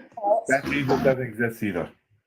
Atheist Cat, I was just gonna say to Dimamu, but you seem to have chased him away. I was gonna say, by his logic, we can. So how do we tell which God is real? Because everybody can say their God has appeared to them in a dream. They have, they have religious texts to back the claims. So, you know, why is he choosing Christianity then? Because there's nothing special by his account. Definitely. The old, you figured this all out, Lillipod. I will ask why Goddess is trying. Goddess, they pay for feet pics, not fingernail pics. Literally, Lillipod. At 6 years old, he asked all these serious questions. And by 7, what was it? He had something come down a ladder and a light and all that. Didn't happen in college. He had a very, very uncompelling story that he made up. Right, it really didn't help. Lovely, but hold on, did you? By the way, Rep CSS, lovely nails. Yeah, they are lovely. Henry, did you get your music fixed? You still hear the noise in the background? It's slower. I think we can hear you now. So the host is stating that God is not real. And since you are a Christian and you believe in a specific God, why do you think that God is real? Why do I think God is real? Yes. The reason why I think God is real, it's not really a matter of I thinking that God is real. I was brought up that way. Okay. People are brought up with ideas, but usually once they start looking into them, they form their own opinion based on that. For example, if I just went by what I was brought up as, I definitely would not be in this life. And if I was in this life, I would get in very much trouble. Mm-hmm. So instead of just believing what people told you, did you take time to check to see if that God exists? Did you do anything to find out? Yes, I do. Okay, could you say what it is? Okay, first thing, when I was going to school, I started to admire my surroundings, which is my groupies and the leaders over me. And like when I say leaders, I mean like my teachers, the government, the church members, who are the leaders of the church, and so forth that I attend. Okay, right, you have groupies? Huh? Maybe it's a language thing. Usually groupies mean people who follow you around because you're famous. No, I mean like my peers, like the students so you look around me. At the people around you. Right. What's your next step? What's the next thing? And I judge off for these people around me, and I said, like I would say, if these people are worshiping God, because from I was going to basic school, primary school, right through to high school, every step I take is all about God. So my teachers been telling me about God every time. When I go to church, it's the same thing. Everywhere I go, people, the teachers, my leaders been telling me about God. So that there is where I take it very serious, So by the time I reach about 10, 11th grade, by that time, your mind is going to be a little more opened up. And you're going to stop listening to what people really say to you and really want to go off of your own, right? So when I was in 10th grade, the first thing I remember, Omari. Yeah. You know what? We don't need a whole life story, right? It was a simple question, right? How did you come to the conclusion this Jesus is real? That's what the stories and stuff. Wait. We don't need a whole life story. It's just simple. Wait. It's just simple to answer. Simple. You don't have to give me a whole life story. So please. what you want me to say? Because he asked me, how did I start to know about this? How did I start to believe? So what do you want me to say? Not what I asked you. I didn't ask for the origin story. I wanted to know. Yes, so I'm telling you how it did happen. I didn't ask for the origin story though. So what answer do you want then? Like what part of the answer do you want? Omari. Go ahead. Okay, Mary. We will take what you say, right? You get your evidence from people around you and what everybody around you doing, and okay. So let we go back, right? Why it is everybody around you believe in this Jesus? Do you understand why? Okay, that is where I'm coming to. So you got to listen to me, like just like how I sit here and listening to you. Okay. Wait, be more concise. Gosh, man, please, Summarize please. Right? Summarize it. Just come see, down. I could be true. I could be true already, you know, instead of you doing this. Marie, yeah, do not so talk what over the teacher, sir. Thank you. Yeah, I know. Hold on, let her finish. She's explaining something to you. Explaining so something if you want, so Omari, so I'm not cutting you, my lady. I'm not cutting you. I'm not cutting you. I'm just saying, if you could just give me a minute and I explain. Omari, stop. Thank you. Well, go ahead. Give me your whole life story, okay? Go ahead. Give me your whole life story.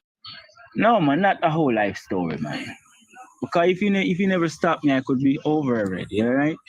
So I'm telling you that when I was in 10th grade, right, I started observing the principal, my principal, to be exact, right? I started observing him, right? So I said to myself, if my principal is this type of a person, why does he go to church? Because my principal was a pastor, right? So if I'm saying to myself, if this man is a man that go to church, why is he into this system that he is into, right? Because I learned that my principal was a lodgeman, a Freemason, right? So the studies that I got about the Freemason. This is why, Omari, this is why I'd rather stick to the topic, right? You're giving me all this whole life story. Now you're going to talk to Freemason, and then you're going to talk about other things, and then you're going to yes, because he asked me why. Omari, okay, hold on. It's a simple question. If somebody somebody asks me a simple question, why it is I don't believe in Jesus, I could say, hey, what? I did my study and my research, and I find all this is BS, so I don't believe. End of story. I don't want to give, well, when I was a little girl, you don't have to go through all that, right? So, pretty much what you're saying, your evidence is the people around you, right? What they were doing. That is all you're saying, you know, just summarize it. It could be simple. But what right? were they doing? No. But what were they doing? All of them believe in Jesus. That is what you're saying. All of them believe in Jesus. And it's true. They do. Right. So we understand that. Right? We understand. All of them believe in Jesus. This is right. Your evidence is everybody around you believe in Jesus. No, what I want to come back is to the root cause of why everybody around you believe in Jesus. You're from Jamaica, right? Right. Right. So how did this Bible get in Jamaica? I don't know. We all know because I'm from the Caribbean. Phil is from the Caribbean. We all know the history of what happened and how that Bible came there. Right? Mm-hmm. It came there via the slave trade, right? They brought you and they forced your ancestors into this religion. This is why you all believe this thing is true. Now, ask yourself, would the slave master give the slaves a book to free them or a book to keep them enslaved? And I want you to answer that truthfully.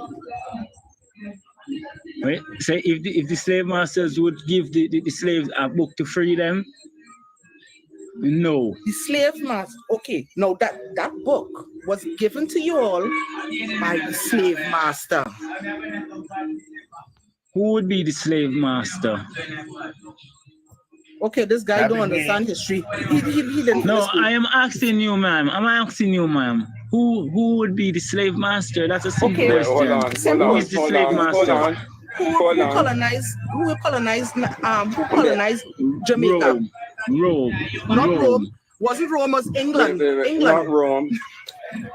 But you know, they are the same. They are the same. Omari, stop. Pause. What level did you do?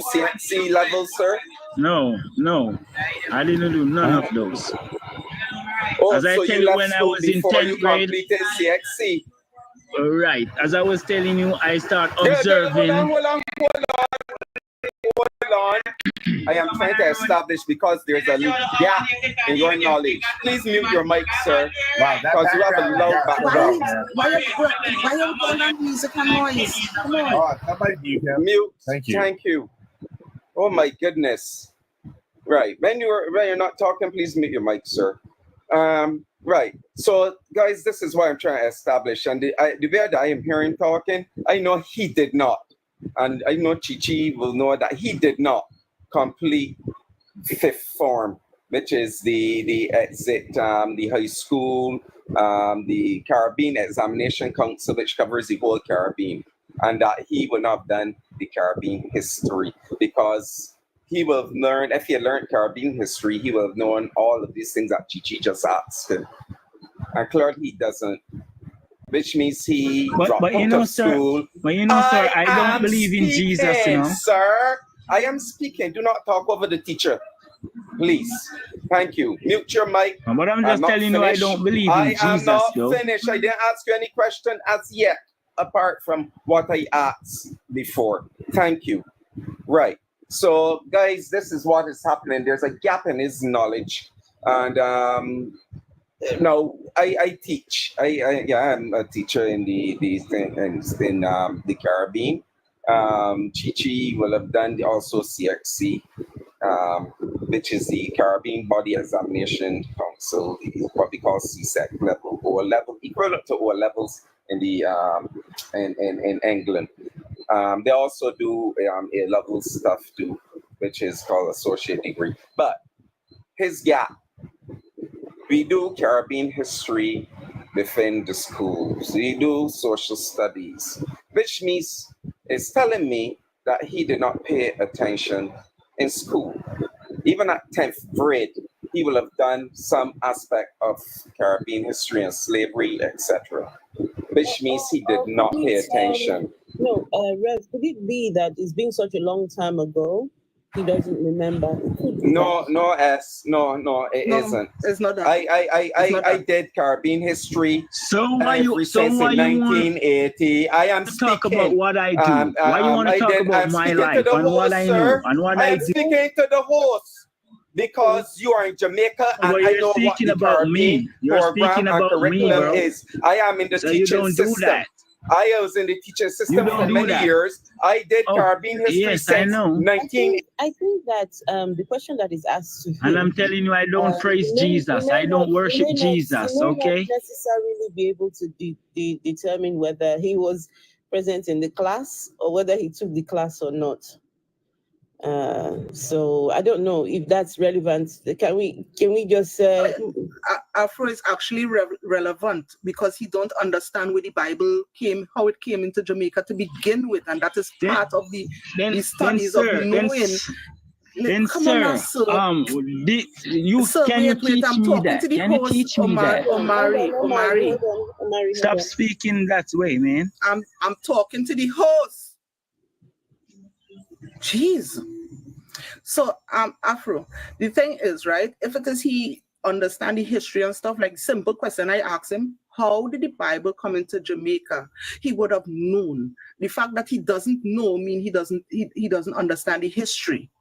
So he would think that it is normal. He may think that the Bible was always in Jamaica when it was not. Okay. Okay, what I was saying is was the Bible being given to Jamaica or was it being published? The answer that he gave. Was the Bible being given to Jamaica or was it? Let's just continue. Some people just don't know. They just don't know. They have no idea. Good evening, all. Honorable, hello. Been a while. Hi, Honorable. Teacher, come. Right. I keep telling you guys that I don't believe in Jesus. I don't praise Jesus. I keep telling you that my principal and all these people. Pause. You heard Honorable speaking and he did not finish. Please let him finish. Can I just address I don't know why he's saying that. when he came up here, the first thing he said he was a Christian. He said that, like, come on, you're lying now. Are you a Christian? Of course I am. Yes, I'm a Christian. Yep, I heard him.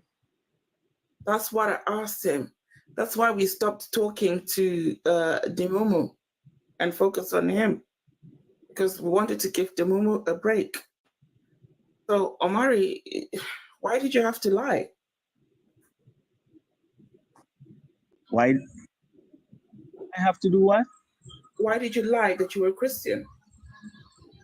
I tell you, I am a Christian, anointed by the Lord himself. Jesus if you're a Christian? Because Jesus is not the man that the Bible speaks of. Oh. Jesus is not the Lord.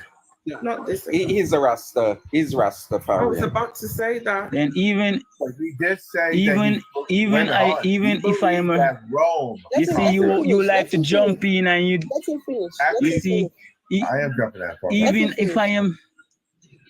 I'm actually even if I am not, even I. Wow, this man. Just let him finish. Just let him finish. Just let him finish his point. Man, please. Go on, this Omari. man. Go on, Omari. Even if I am a Rastaman, right? And I tell you that I am a Christian, right?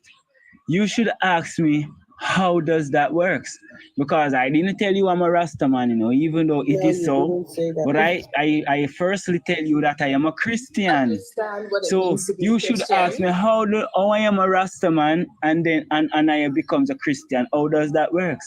And I will tell you. Because the word Christian literally means following Christ, Jesus Christ.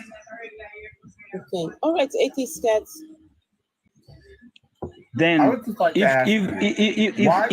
Christian means hold on sir. If Christian means follower of Christ, this is what I can't take, man. But we did not finish. We did not finish as yet. We did not finish with this lady yet. Okay, listen. If this lady say that Christianity means follower of Christ, too much different people speaking one time. Omari, listen. You have made a few points. Put a pause on it, right? So we can address your points one after the other. This is what we're trying to do, Omari. Right? 80 Scats wants to address something you had previously said. Go on, 80 Scats. Yes, you mentioned that you believe that the Bible was brought to Jamaica by Rome. Why do you believe that claim?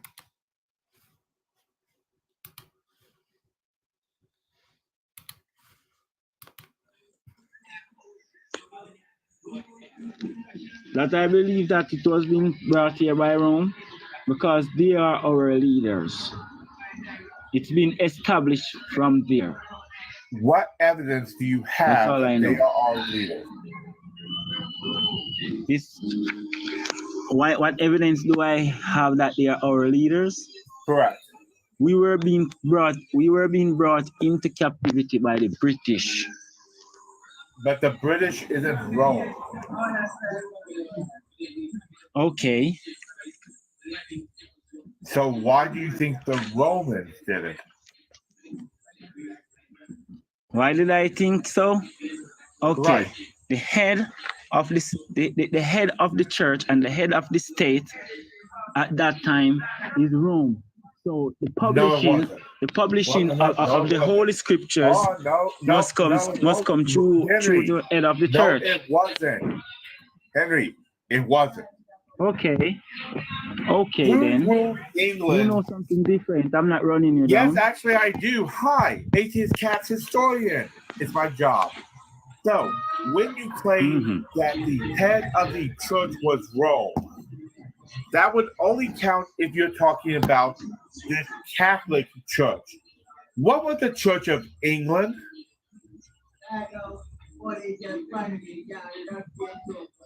Did the Church of England answer to Rome?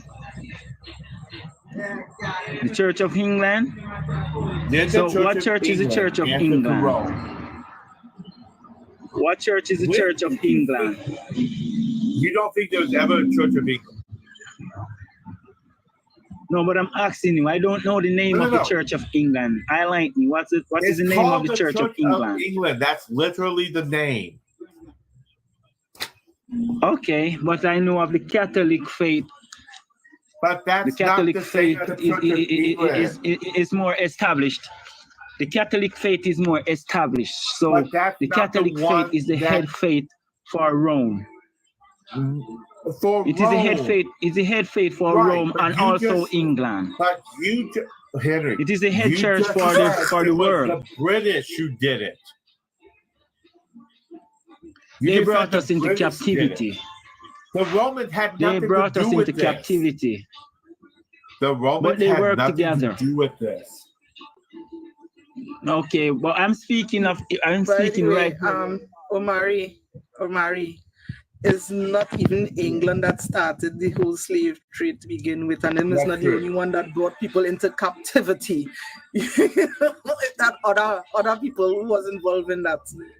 And it had a certain bunch of people who did started it, and it wasn't England. Well, you see, I aim.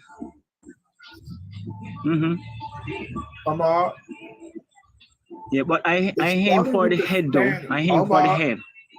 I aim for the head. I don't business about the tail. It started with the Spanish. Yes, but I aim for the head. Okay. I don't care if you have, but the hell, whatever. We're talking about historical information here. We're talking about historical information. Yes, fair enough. That it was brought over by Rome, and I'm trying to find out where you heard that. Who told you that? Huh? Who told me that? Well, it's just my instinct. It's just my intuition. It's just my intuition telling me that based upon the leadership that we are under from that time, from then. What?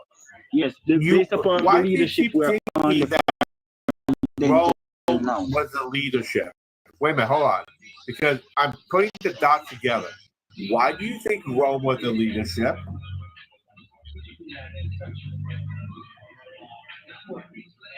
Why do I think so? Because the book says so.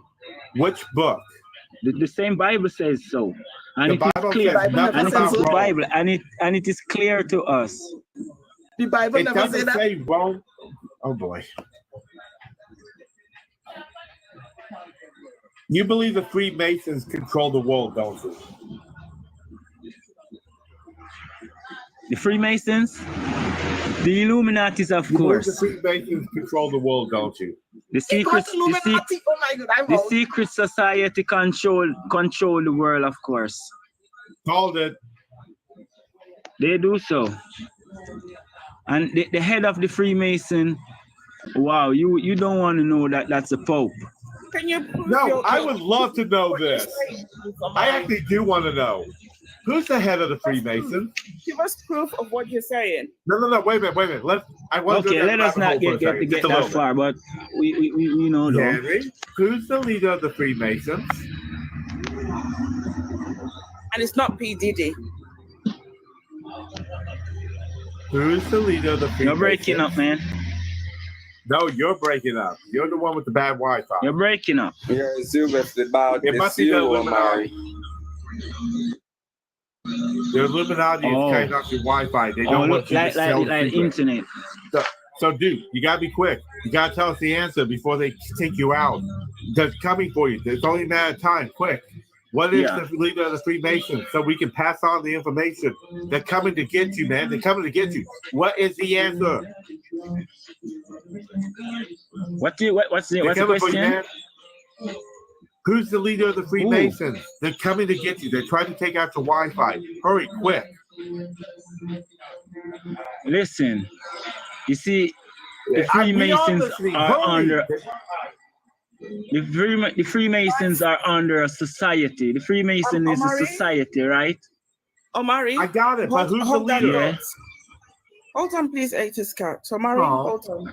We've got Ray Jr., the barber, on your left. He's a Freemason. Yeah, go ahead. I'm a Freemason. You know? Why did you let me bring man. up? He's not going to say So, in front of Freemason now. You are asking No, me. I will. You are asking. Okay, you are asking me who are the head of the Freemasons, eh?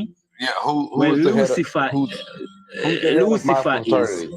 Lucifer is the head of my fraternity. Lucifer is. Okay, so Lucifer. here's a little secret. Nothing happens inside the hall without the Bible open and present and read from. Thank you. I know. Okay, so I know. then where did you I get know this? that. Where did you get this concept of Lucifer is the whatever? Okay, he's the head because it is his power that you guys uses. Okay, wait. Which Okay, is the so power wait. So of time out. So tell me what power that we use that is provided by Lucifer.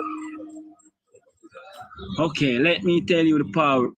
And your power is Jesus, and Jesus is that 5-pointed star. No. Go back. You're telling me that Lucifer gives Jesus is that 5-pointed star.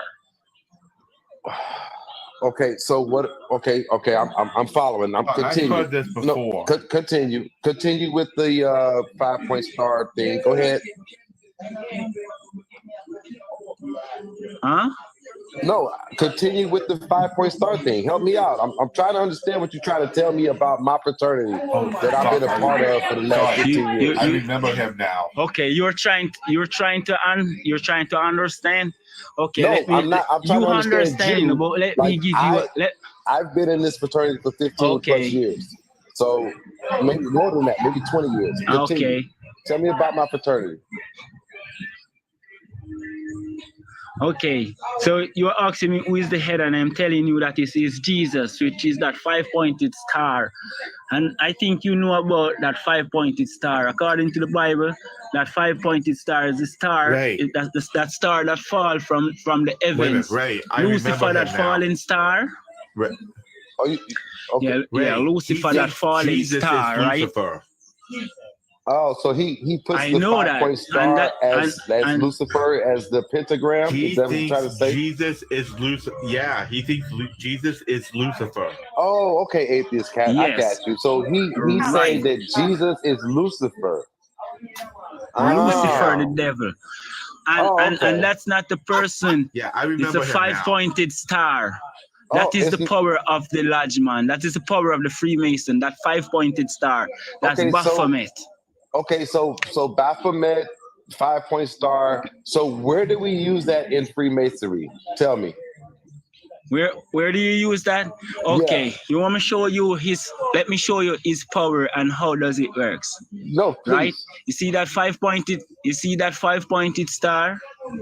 Okay. You can do some studies on it still, but you see that 5-pointed star? I don't have to study. I've been in the fraternity for the last 15 plus years. Right.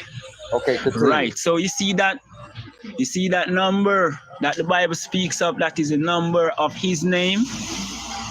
Are you aware of the number of his name? 666. Right. Oh, okay. Even continue. even the baby that born this morning know about 666, right? Okay. So let me heads you up on 666. It is the number of his name. And remember, you just told a lie. What is it? What is it? A child born to people who are not religious, who do not live in a city, who live in a remote jungle, who would never talk about 666, would never know about 666. So okay, fine enough, good enough. No, don't you remember all the babies whose first words are 666? No, my grandson was born Saturday. That was the first thing he said. So, trust me. Man. Yeah, don't worry about it, this cat. I heard it, and I told him, "Don't you say that." Okay, but okay. 666. That's everyone who who have their hands on the Bible and read it and read Revelation 13 know about 666, right? That's the number of his name, who is Lucifer, right? Now, if you want to do some calculation, 666, Get right? your calculators out, folks. And that is Lucifer, right? So let us do some calculation now. Yeah, I'm you good see at math. that Let's 5-pointed star? It's a pentagram. You know of a pentagram, right? I absolutely do. Continue. I'm with you. You know of the pentagram, right? Yes, I'm with you. Come on, let's get it. Okay, you see that pentagram?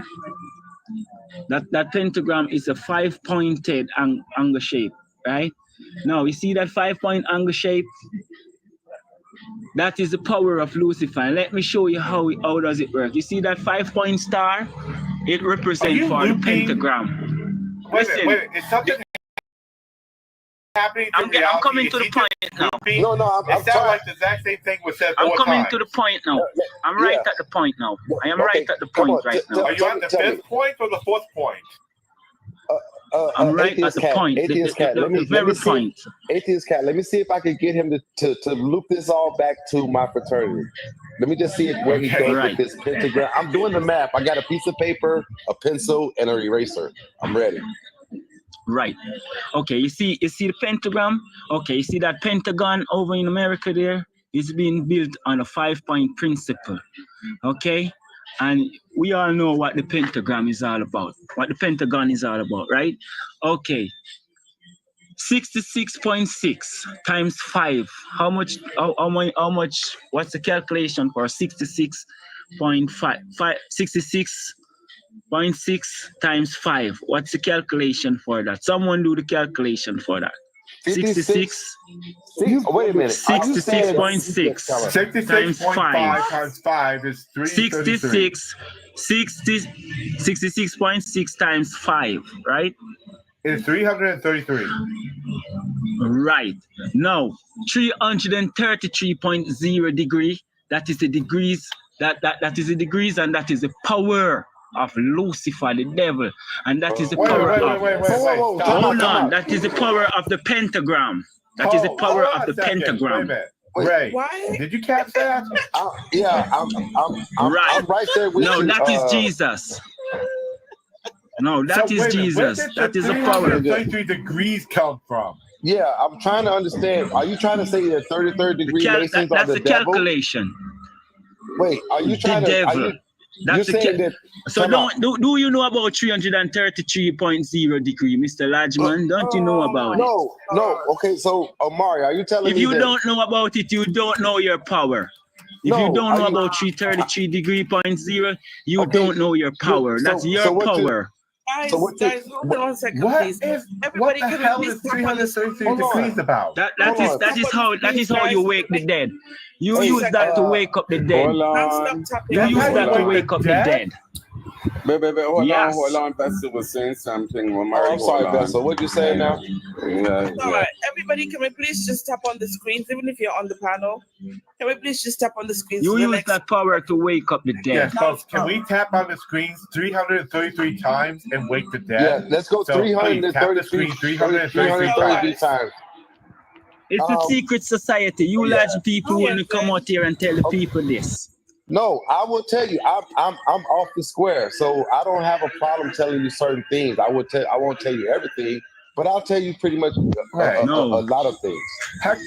Right? So how can you be off the square if you're not doing 333 degrees? That's a circle. You are off the square. You're just telling them the truth now. Oh, right. That's true. But so I guess you're trying to tell me that the 33rd degree in masonry is the devil. Is that what you're trying to tell me? So every 33rd degree. Hold on. Let me just ask you a question. So you believe that every 33rd degree Mason in the world right now is the devil? Represents the devil himself. Oh, we represent the okay. So let me just tell you, I'm not a 33rd, but every 33rd that I know are some of the best people in this world, and they'll give you the shirt off their back. And if you're hungry, they'll feed you. Deceiver. If you need a place to stay, no, deceiver. So you're telling me the people. Hold on, real quick, Atheist Cat. You're telling me the people that I know personally, that you could be saying the same things you're saying right now to their face, and they'll just say, you know what, it's okay, brother. You're still hungry. I'm still going to feed you. That is the devil? Yes, they are the devil's people. Wow, that's tough. Yes, Wow. that's fine. I just have one That's fairly question. true. Yeah. No, go ahead. I got you. Go ahead. Hold on a second. I need Look at the pastors. Look at the pastors. The pastors will feed you, and the pastors are the devil's people. Omar, I'm talking to Ray for a second. Yeah, man, I'm hearing. Yeah. Ray, yeah. I understand the 33 degree. What happened to the other 3 and 333? That does not exist. I don't know what that number he was trying to go with. So, whatever. Omar, where did the other 3 go? Yeah, I don't know. Other 3? No, well, the other 3 is not gone anywhere. The other 300 degrees. Where did the other 300 degrees go? 300. I said 333 degrees. The calculation gives you 333.0 degree. Okay, but here's what I'm trying to tell you, smart guy, that masonry only goes up to 33 degrees. It doesn't go it doesn't go to 333 degrees. Okay, that's what you think, though. What are you talking about? That's what I think. I'm in it. You're not. Goofy. Okay. So are we just dropping the other Goofy. 3 off for convenience? Like, I'm in it. You're not. Like, you're not a Mason. You're speaking on things you have no idea what you're talking about. No, I could never. I could never be a Mason. Of course you couldn't, because you couldn't go through the things we went to become one. You're not committed enough to being a man and being somebody that is able to be led and to follow, or to be a leader and to lead. I'm clearly hearing that in your speech, because right now what I'm hearing from you is a lot of ignorance and things you've been told that you have no clue about, and you're speaking about people that are everyday people that walk through your life every day. They shake your hand, they invite you to their homes, they feed you, they may even help you when you have needs, and you're calling them devils. That's the most ignorant thing I've ever heard. From somebody speaking on something. They are the devil's people, sir. You're speaking. Who are they representing? You are speaking. Who are you guys representing? You are speaking on something you have no clue about, because you're not in it. You're not in it. It's a secret society. I'm not in no secret society, it's sir. We're not in secret. We literally do things on weekends. Hold on. We literally do things on weekends in the public. Every 4th Sunday, we're in a church somewhere, supporting a church. We do things in the community every freaking weekend. Like, what are you talking about? We're out there. If you wanted to really know, you would talk to a Mason. Let me show you something. Talking to one right now. You can't show me nothing, big guy, because you're not in it. You can't tell me nothing about my society, you are the ones, my secret society. You know what I mean? That you are the ones who you are the ones who operate the organizations of the church, right? Listen, you are the ones who operate the organizations of the Catholic faith, exactly, right? Omar, you can stop talking for a moment, because other people like to talk to you. Hold on, Omar. I got a question for you. How is it for such a secret society that has all these secret things that are supposedly controlling the world? Yeah, how come do you seem to know so much about it if it's such a secret society?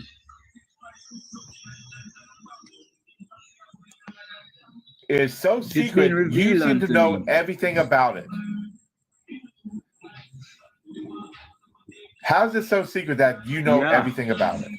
I don't really know everything. Then? I don't know everything about it, but I don't know everything about it, but I know where their powers lies. Their powers lies with the devil. You seem to know the big part of it. Hold on, no. How do you know that if it's such a secret society? Right. Are they so bad at secrets that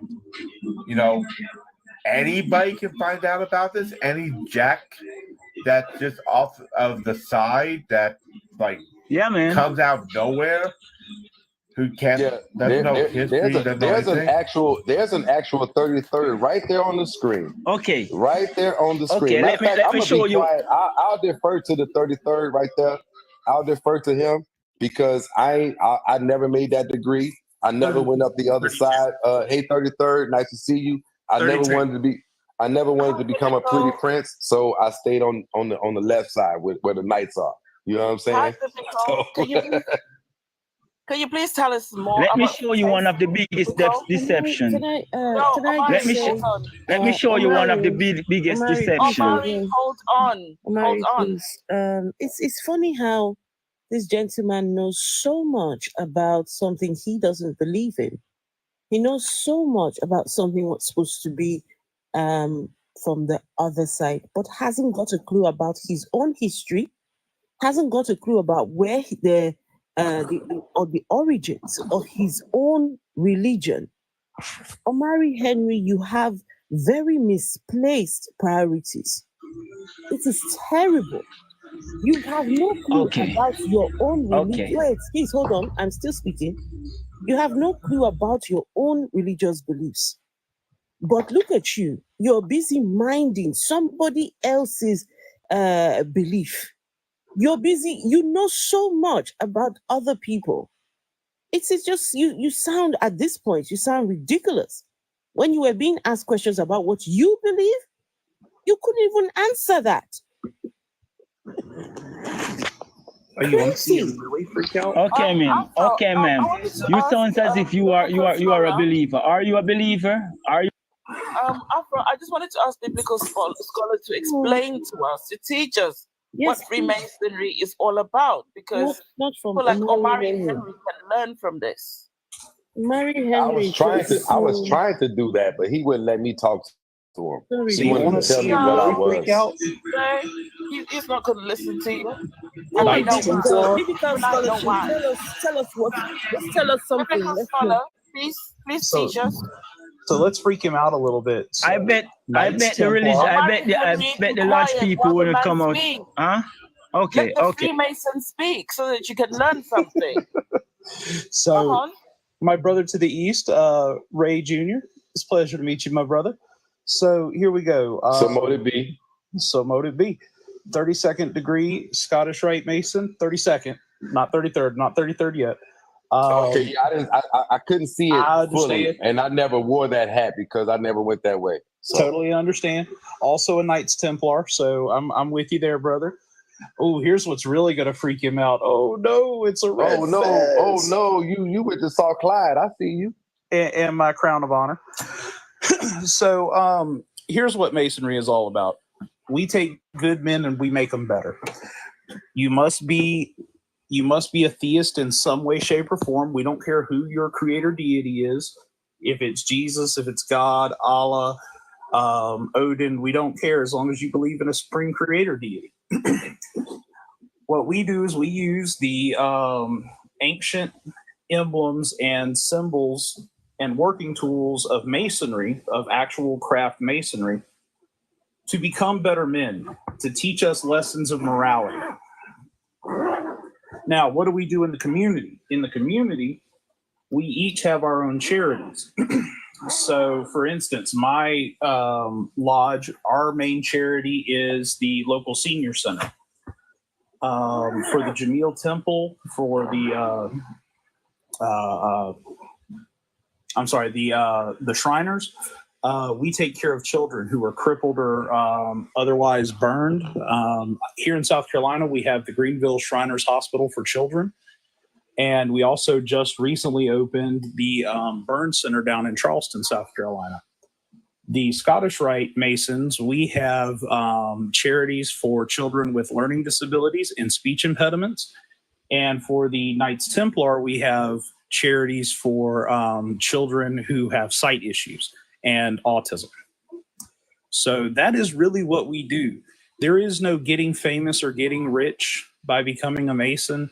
It's not a secret society. It's a society that has some secrets, though most of them you can read about online. The only thing I can't talk about is the actual modes of recognition and things like what goes on in the ritual. I am obligated not to talk about that. However, there's nothing nefarious or scary about them. Hundreds of thousands of people go through this every year and become Masons. and are some of the nicest people you will ever meet. And all we want to do is make our communities and everybody's lives better. Can I? Okay. Based up. Hold on. Please hold on. Okay, go ahead. One second. Can I just I have say, I want to say something about the Freemasons real quick. Just one second. Reach. Just 1 second. Biblical scholarship. Let me mute this guy. Jesus. Okay, biblical scholarship. I don't know a lot about Masonry at all. I really have I don't think I know anything. I think all I know is that you've got to be a theist of some sort, right? But I've known you for some time, right? Having all these conversations and, engaging with you. And if you are a Freemason, then that gives me hope. It's because the kind of person that you are, and the conversations that we have had so far, then listen, if you're a Mason, then I listen, then it can't be as scary as this guy is trying to make it look. Because Okay. I'm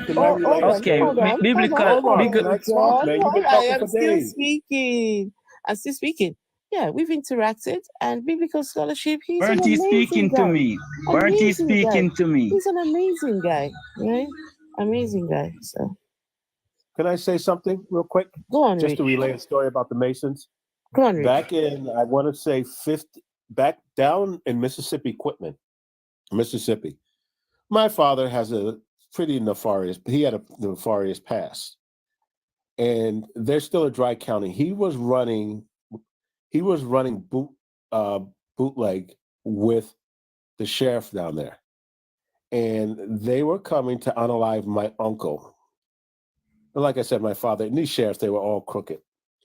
And to save my uncle, my father hit this sheriff's deputy in the head with a butt of a gun. The Freemasons put my father in a casket and got him out of Mississippi that night. So I would not be alive if it wasn't for the Freemasons. Now, my father wasn't a great man. He was not. He was not a good man. But the Freemasons, there was a chapter down there back in the day, a black chapter, and they put him in a casket. And when my grandmother died years later in the 60s, they did the same thing to get him into her funeral and get him back out of that area.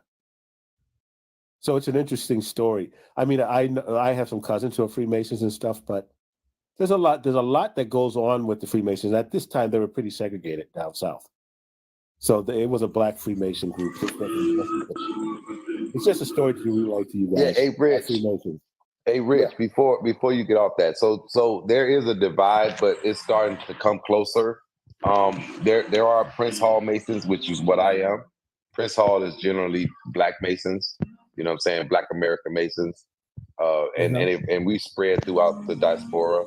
But then you have, I'm pretty sure that what Biblical Scholar is what we would call a 4-letter Mason, free and accepted Mason, which is generally, more of the European-centric Masonry, but they don't discriminate, and Prince Hall doesn't discriminate, which is why it's starting to come together.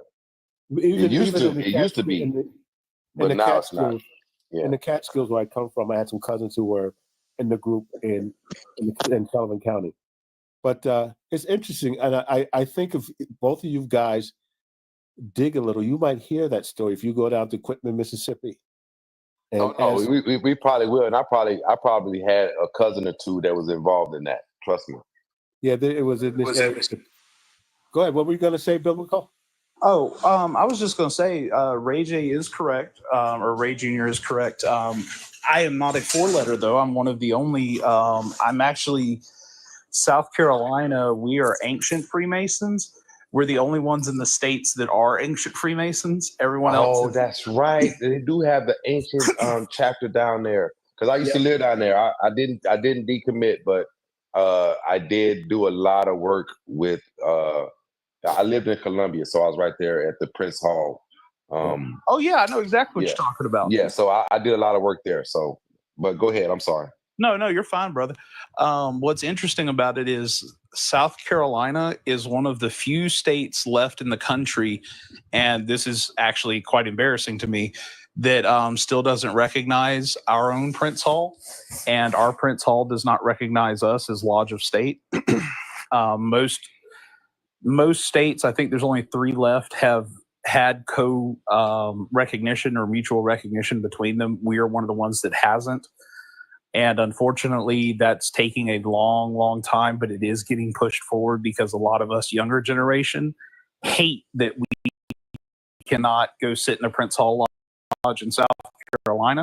I can almost anywhere else in the country, and vice versa. Any Prince Hall from across the country can come sit in my lodge. But we just don't have recognition yet in state, unfortunately. Scholar, I want to ask you a question, Scholar. Omari, 1 second. Omari, just one very quick second. So is this men only? Nothing for women? Well, we have the Eastern Stars. So if you see something called OES, that's the sisters. Yep. So is this an American? Is this an American thing only? No, this is all over the world. This is all over the world. OES is everywhere. What did you call it? OES. Oh yes, yeah, the Order of the Eastern Star. Order of the Eastern Star. That's the sisters of the Masons. I love my sister. I don't believe in a deity or anything. I don't have a belief in. Yeah, I mean, Eastern Stars. You said. Yeah, the East. It's called the Order of the Eastern Star. You can Google it, and you can find out about it. But you in any of these things that we're talking about, you have to ask one to be one, and then you have to go from there. Okay. Hostess, can Omari ask his question? Omari has been trying to. And hey, NJ, please let Omari ask his question. Omari has been trying to speak. All right. Sorry, Afro. It's okay. Go on, Omari. Yeah. So, Scholar, this question I want to ask you, Scholar, right? You said to me that in every one of your Freemasons, the Bible has to be opened up, right? Why so? I said that. He didn't say that. I said that. Okay. Yes. You said that. Why so? Okay. So here's the reason why. Everything that we do is checked by the Bible. Everything we do. Everything that we do is so say we're about to do something. Is it in the Bible? Yes. Can we do it? Is it in the Bible? And then we do it if it is. How about that? Okay. So being as it is so, right? That mean your truth comes from the Bible, or your word. You keep dropping in and out of sound, Omari. I don't know if you're in a submarine. Anybody else having technical difficulties? Yes, like you keep losing sound, and you'll go far away and come back. Okay, what are you saying? So based off how you use the Bible to do your works, right? I want you to explain to me where is the space for the Freemasons in the Bible? Well, that's the reason why. That's the reason. If you read your Bible, you would find Freemasons in the Bible. That's the funny part. Okay. I'm not going to tell you why that question didn't even make sense. Okay. No, he can't tell you. You know your Bible. Why he got to explain your Bible? I'm not going to tell you where to find us in the Bible, but we are in the Bible. Okay. Trust me when I tell you. I never see it though. Okay. Let me put it like this. There is not a word that says Freemasons, but Masons is in the Bible. So just research at your will. Mason is there. I know that, right? Yeah. So but then, if you I see know Masons, the Bible, then you'll find us. The Bible didn't give glory. The Bible didn't give any glory unto the enemy, and I know that the They gave us a lot of glory. You know, it's interesting. Yes, but hold on. You see that Bible that the Freemasons worship from, right? the name that the Freemasons teach to the public to They call didn't on. say they That's not worship the from name. it. They said they checked themselves on it. They never said they worship from right. Right, You know they what's check interesting? themselves from it. So that is why it is being brought to the public, right? But the name that is being given from the Bible, that is Jesus, right? Anyone on the panel here have any idea of the lies that is being told of that name, Jesus? You know what? Let me. Can I say something? I've been listening for a while, and the insidious thing of that Omar is doing is he tells these lies about the Freemason. Then they ask the Freemasons to refute it. The Freemasons said it's not true, and Omar's going to say, "Oh, they're lying and they're keeping a secret." When people make up these conspiracies, they're almost indefensible. You can tell the truth all you want, but that you see, well, you see, if someone asks me how do I match Haile Selassie to the Bible, I can tell them, and I tell you straight up. You see, so if you're a Freemason and you're gonna mix your religion with the Bible, you can tell me, no, the Jesus that you guys praise, the Bible doesn't is not a religion. The Bible doesn't talking about? speak I'm of lost. Well, NJ, he said the Freemasons are driven by Lucifer, and he told this whole conspiracy. Right, and I heard all of that. I've been listening for a minute. I came over from YouTube to join in. So you see where I'm coming from? They are the one who gave us the Bible. I'm confused. They are the one who gave us the Bible. They did. They gave us the Bible. They did not give you the Bible. No. And let me just let you know, you're embracing the Bible. Oh, so you don't know. So you see, you don't know. You don't know who gave this Bible to you. It is the Freemasons. You see, the thing is, they published it. They don't give it to us. They published it. I really want biblical scholars to handle this one. And they tell us the Freemasons. These Freemasons are the one who lie about the name. They didn't publish it. They built a machine. They made publishing it easy. So Omar, they lied. They are the one who tell. They are the one who told us to call Jesus Jesus. And you know the thing is, he's going to. They are the one to be blamed. He'll say that they're lying because he has no evidence, and they can't refute a lie that something that's never happened. So I can refute. Okay, you want me show you how they lie? Someone here pronounce Jesus for me. One second, please, Omari. I want Jesus, it's my son-in-law's name. What you got? What you got a problem with it? You got a problem? May someone pronounce Jesus for me? Omari, please. Omari, please hold on. And hey, God, this Reggie. So I want to turn the focus on Omari Henry. I want to turn the focus on you. What is it that you believe in, Omari Henry? Jesus Christ. Sorry? Jesus Christ. How do you pronounce his name? You believe in what? Sorry, Jesus? Jesus Christ. Jesus Christ. Jesus. Okay, so that's not his name. Jesus. That's just as how you have Jesse, like how you would have, Okay, you have Jesse, you have Jester, no, you believe you have Jessica, you have Jesus. Tell the truth. Listen to me. I believe in Jesus Christ. I believe in Jesus Christ. Jesus Christ. Listen to me. So I believe in Jesus Christ. You have Jesse. Okay, so hold on. No, I hear you. So you believe in Jesus. Now, Jesus Christ. I don't believe in Jesus. Jesus. Is Jesus Christ in the Bible? It's in the Bible. Jesus, so yes, is the Bible? Is the Bible talking about? Is the Bible talking about Jesus? Huh? Is the Bible talking about Jesus?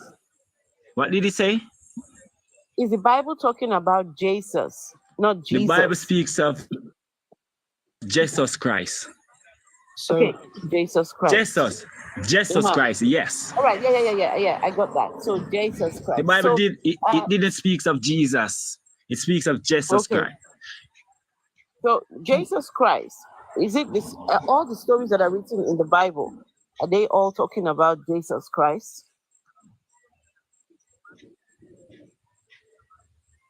Jesus Christ.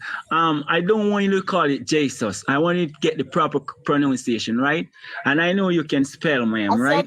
Hear what I want you to do for me. Christ. I want you to break up this word in syllables. No, I said Jesus Christ. No, you say Jesus. It is Jesus, miss. I want to So, Mari, okay, the hostess okay. can speak for herself, but you are being blatantly obtuse on purpose. No, don't be confused. What I want you to do for me is. So would it be all right if I took this real quick? Can I say to the man, I've got an Listen, accent. I want this lady to pronounce this. I want you to. Omari, I've got an accent. Oh my! I want you to pronounce. I've got an accent, so I don't listen. Me, I speak African. Yes, but I speak like an African okay. Okay, let me get straight to my point. Pronounce JES. Pronounce J. What's that noise? What's that noise? Oh, Mary, hold on. Pronounce the host gonna say, JES. Sir, wait, it's okay. sir, It's okay, pause Phil. that It's okay, the thing, speak, please. It's okay. I can't take this. Okay, go on. You said pronounce what? No, what now? Pronounce what? Pronounce JES. Yes.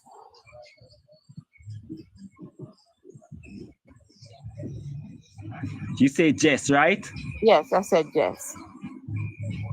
You say Jess, right? Yes, I said yes. Okay, pronounce US for me. Us. Pronounce US. Pronounce US for me. Yes. That is us, right? So you put that together for me. Just us. So that is the name, just us. Okay. And he is the Christ. No Jesus is there. That's a big. That is the biggest lie in the world. 10 million times. That's the biggest lie in the whole world. That JESUS is Jesus. That's a big lie. And my son-in-law is hurt that you talking about his name like that. He's hurt. So if y'all don't mind, let me handle this. Yes. I would just like to ask a question real quick, Omar. How do you pronounce Godless Reggie, did you want to come up? Godless Reggie, let me know.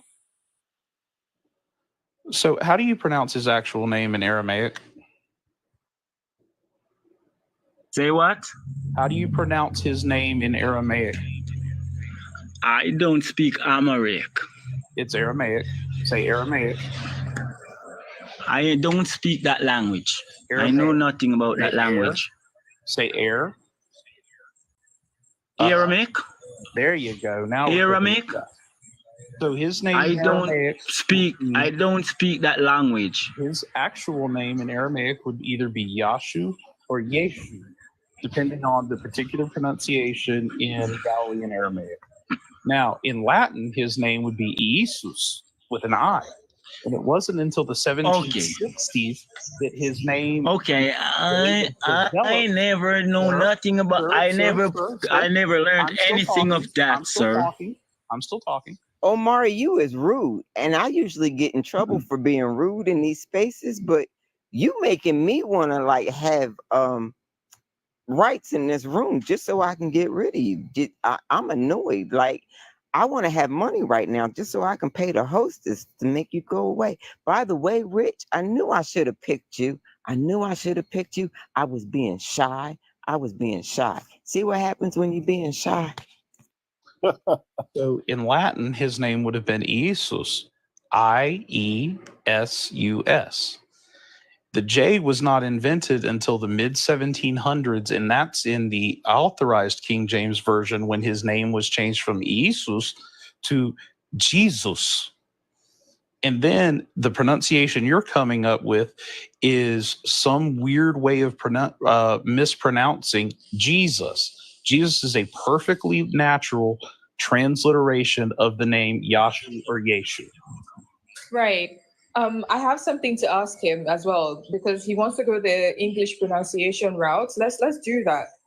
You can't break a word down in parts and then just assume the pronunciation off of those parts by putting them together.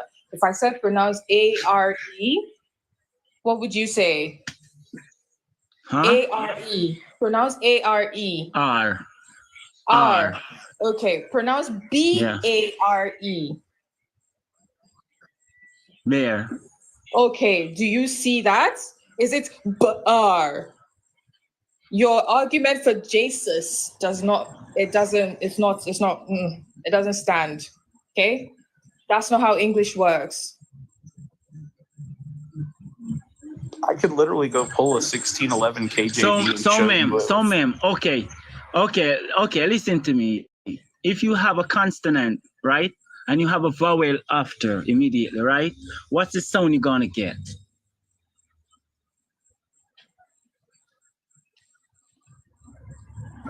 You have a consonant and you have a consonant and a vowel immediately after. What sound are you gonna get?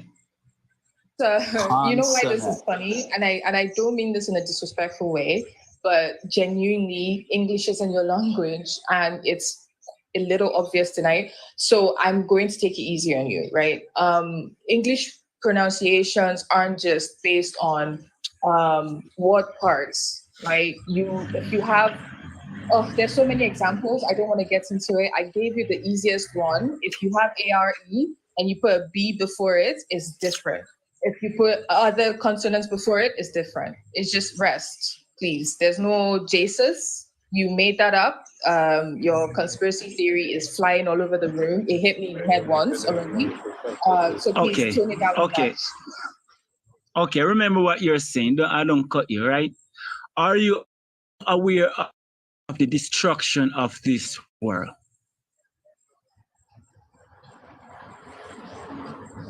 Ma'am? Are you aware of the destruction of this world? What has to do with what she's talking about, sir? Do you hear yourself? That's far Are you aware